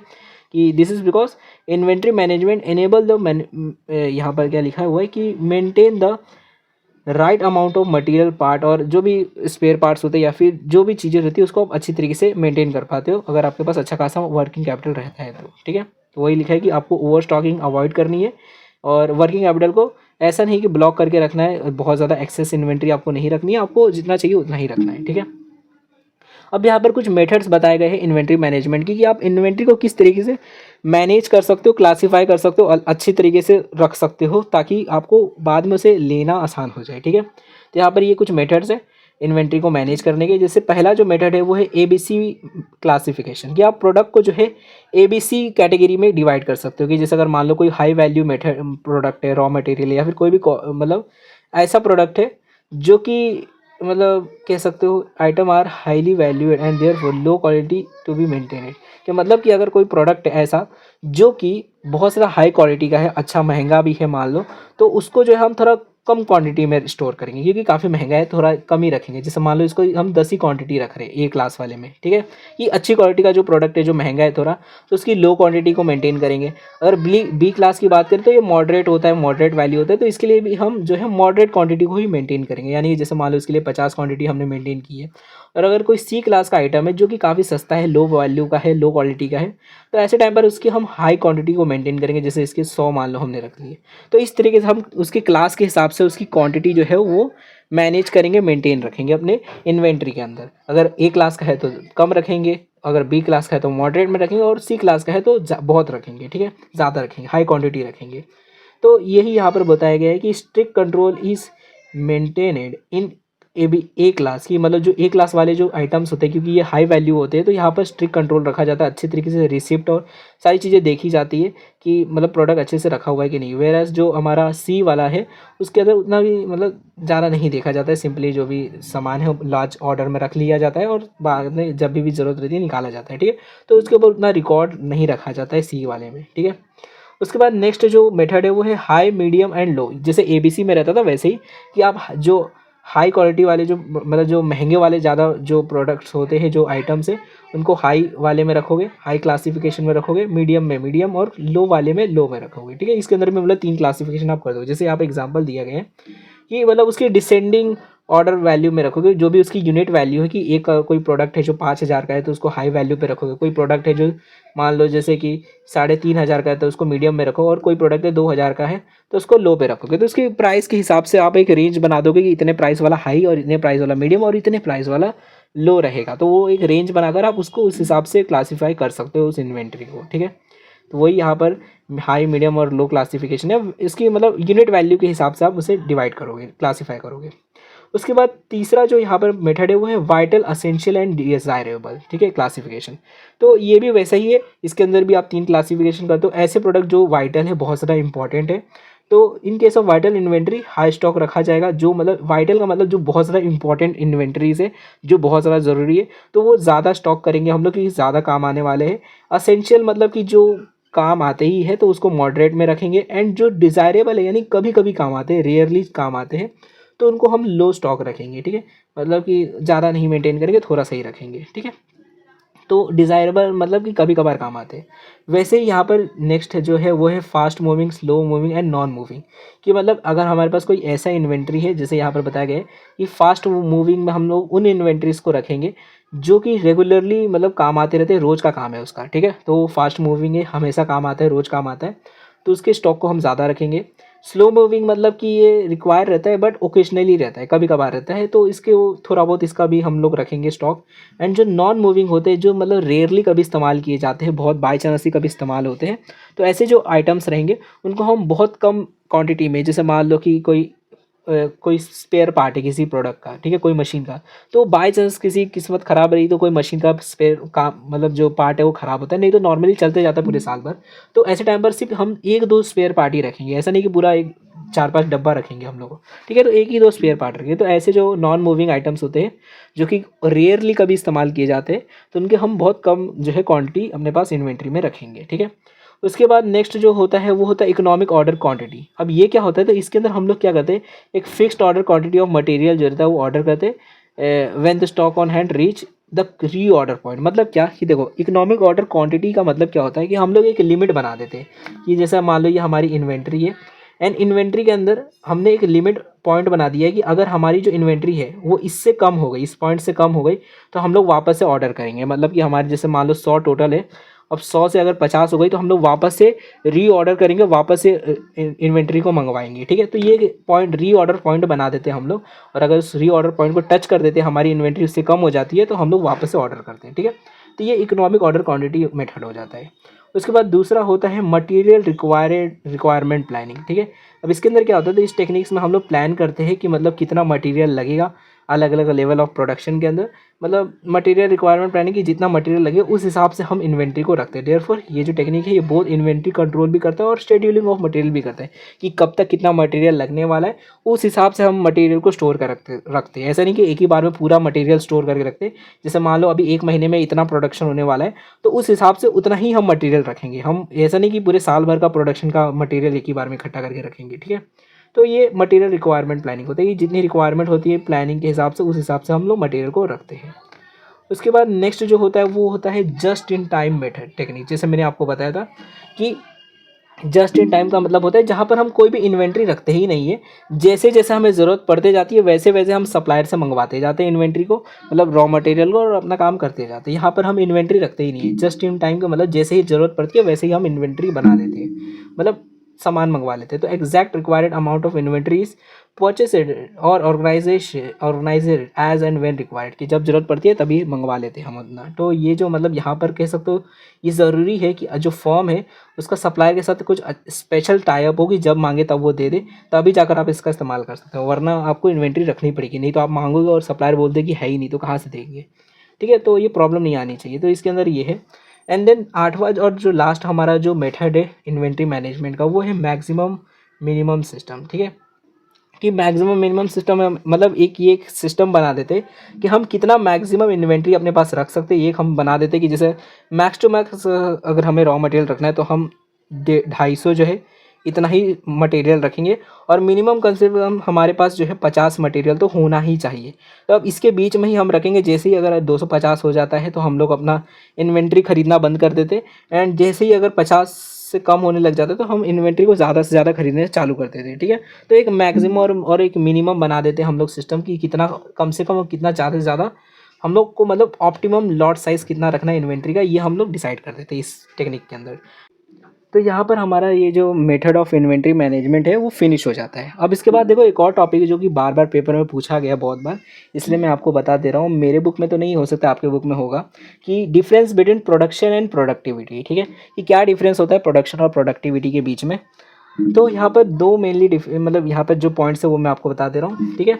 तो यहाँ पर देखो सबसे पहला मीनिंग बता दे रहे हैं कि प्रोडक्शन का मतलब क्या होता है। प्रोडक्शन का मतलब होता है कोई भी हम गुड्स जो है क्रिएट करते हैं, ठीक है, चाहे वो किसी भी इनपुट को डालकर, चाहे लेबर हो या फिर कोई भी कैपिटल रॉ मटेरियल, कुछ भी इनपुट डालकर हम जब आउटपुट क्रिएट करते हैं तो उसी को प्रोडक्शन बोला जाता है, ठीक है।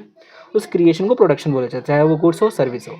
अब प्रोडक्टिविटी का मतलब क्या होता है, तो प्रोडक्टिविटी का मतलब होता है जो एफिशिएंसी जो हम लाते हैं इनपुट और आउटपुट से, मतलब इनपुट डालकर जो एफिशिएंसी हम लाते हैं आउटपुट के अंदर, उसको हम प्रोडक्टिविटी बोलते हैं। तो प्रोडक्टिविटी और कुछ नहीं, एफिशिएंसी को ही हम प्रोडक्टिविटी बोलते हैं। और प्रोडक्शन का मतलब creation of goods and services, ठीक है। अब फोकस क्या रहता है इनका, तो देखो प्रोडक्शन का फोकस रहता है टोटल आउटपुट प्रोड्यूस करने का, ठीक है, कि कितना ज़्यादा से ज़्यादा प्रोडक्शन मतलब आउटपुट बना सके। और प्रोडक्टिविटी का फोकस रहता है कि relationship between output and input, कि कितना इनपुट डाला उस हिसाब से कितना आउटपुट डाला, इसके ऊपर इसका फोकस रहता है कि मैं कम से कम इनपुट में ज़्यादा से ज़्यादा आउटपुट दे सकूँ, उसको ये उसके ऊपर फोकस करता है प्रोडक्टिविटी।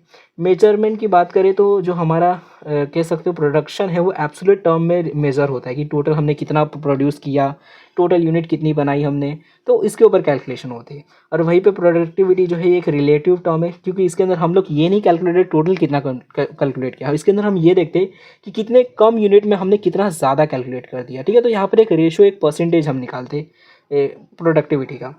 उसके बाद यहाँ पर फॉर्मूला दिया गया है कि अगर हम लोग जैसे अब प्रोडक्शन के लिए तो कोई फॉर्मूला नहीं दिया है, बट अगर हम प्रोडक्टिविटी की फॉर्मूला की बात करें तो अगर हम आउटपुट को इनपुट से डिवाइड कर दें तो हमें प्रोडक्टिविटी पता चल जाती है कि कितनी प्रोडक्टिविटी है, ठीक है। उसके बाद ये किससे कंसर्न होता है, तो क्वांटिटी से कंसर्न होता है प्रोडक्शन। और प्रोडक्टिविटी जो है हमारे एफिशिएंसी ऑफ प्रोडक्शन से कंसर्न होता है, मतलब कितनी एफिशिएंसी आ रही प्रोडक्शन में, उसके ऊपर ये रहता है।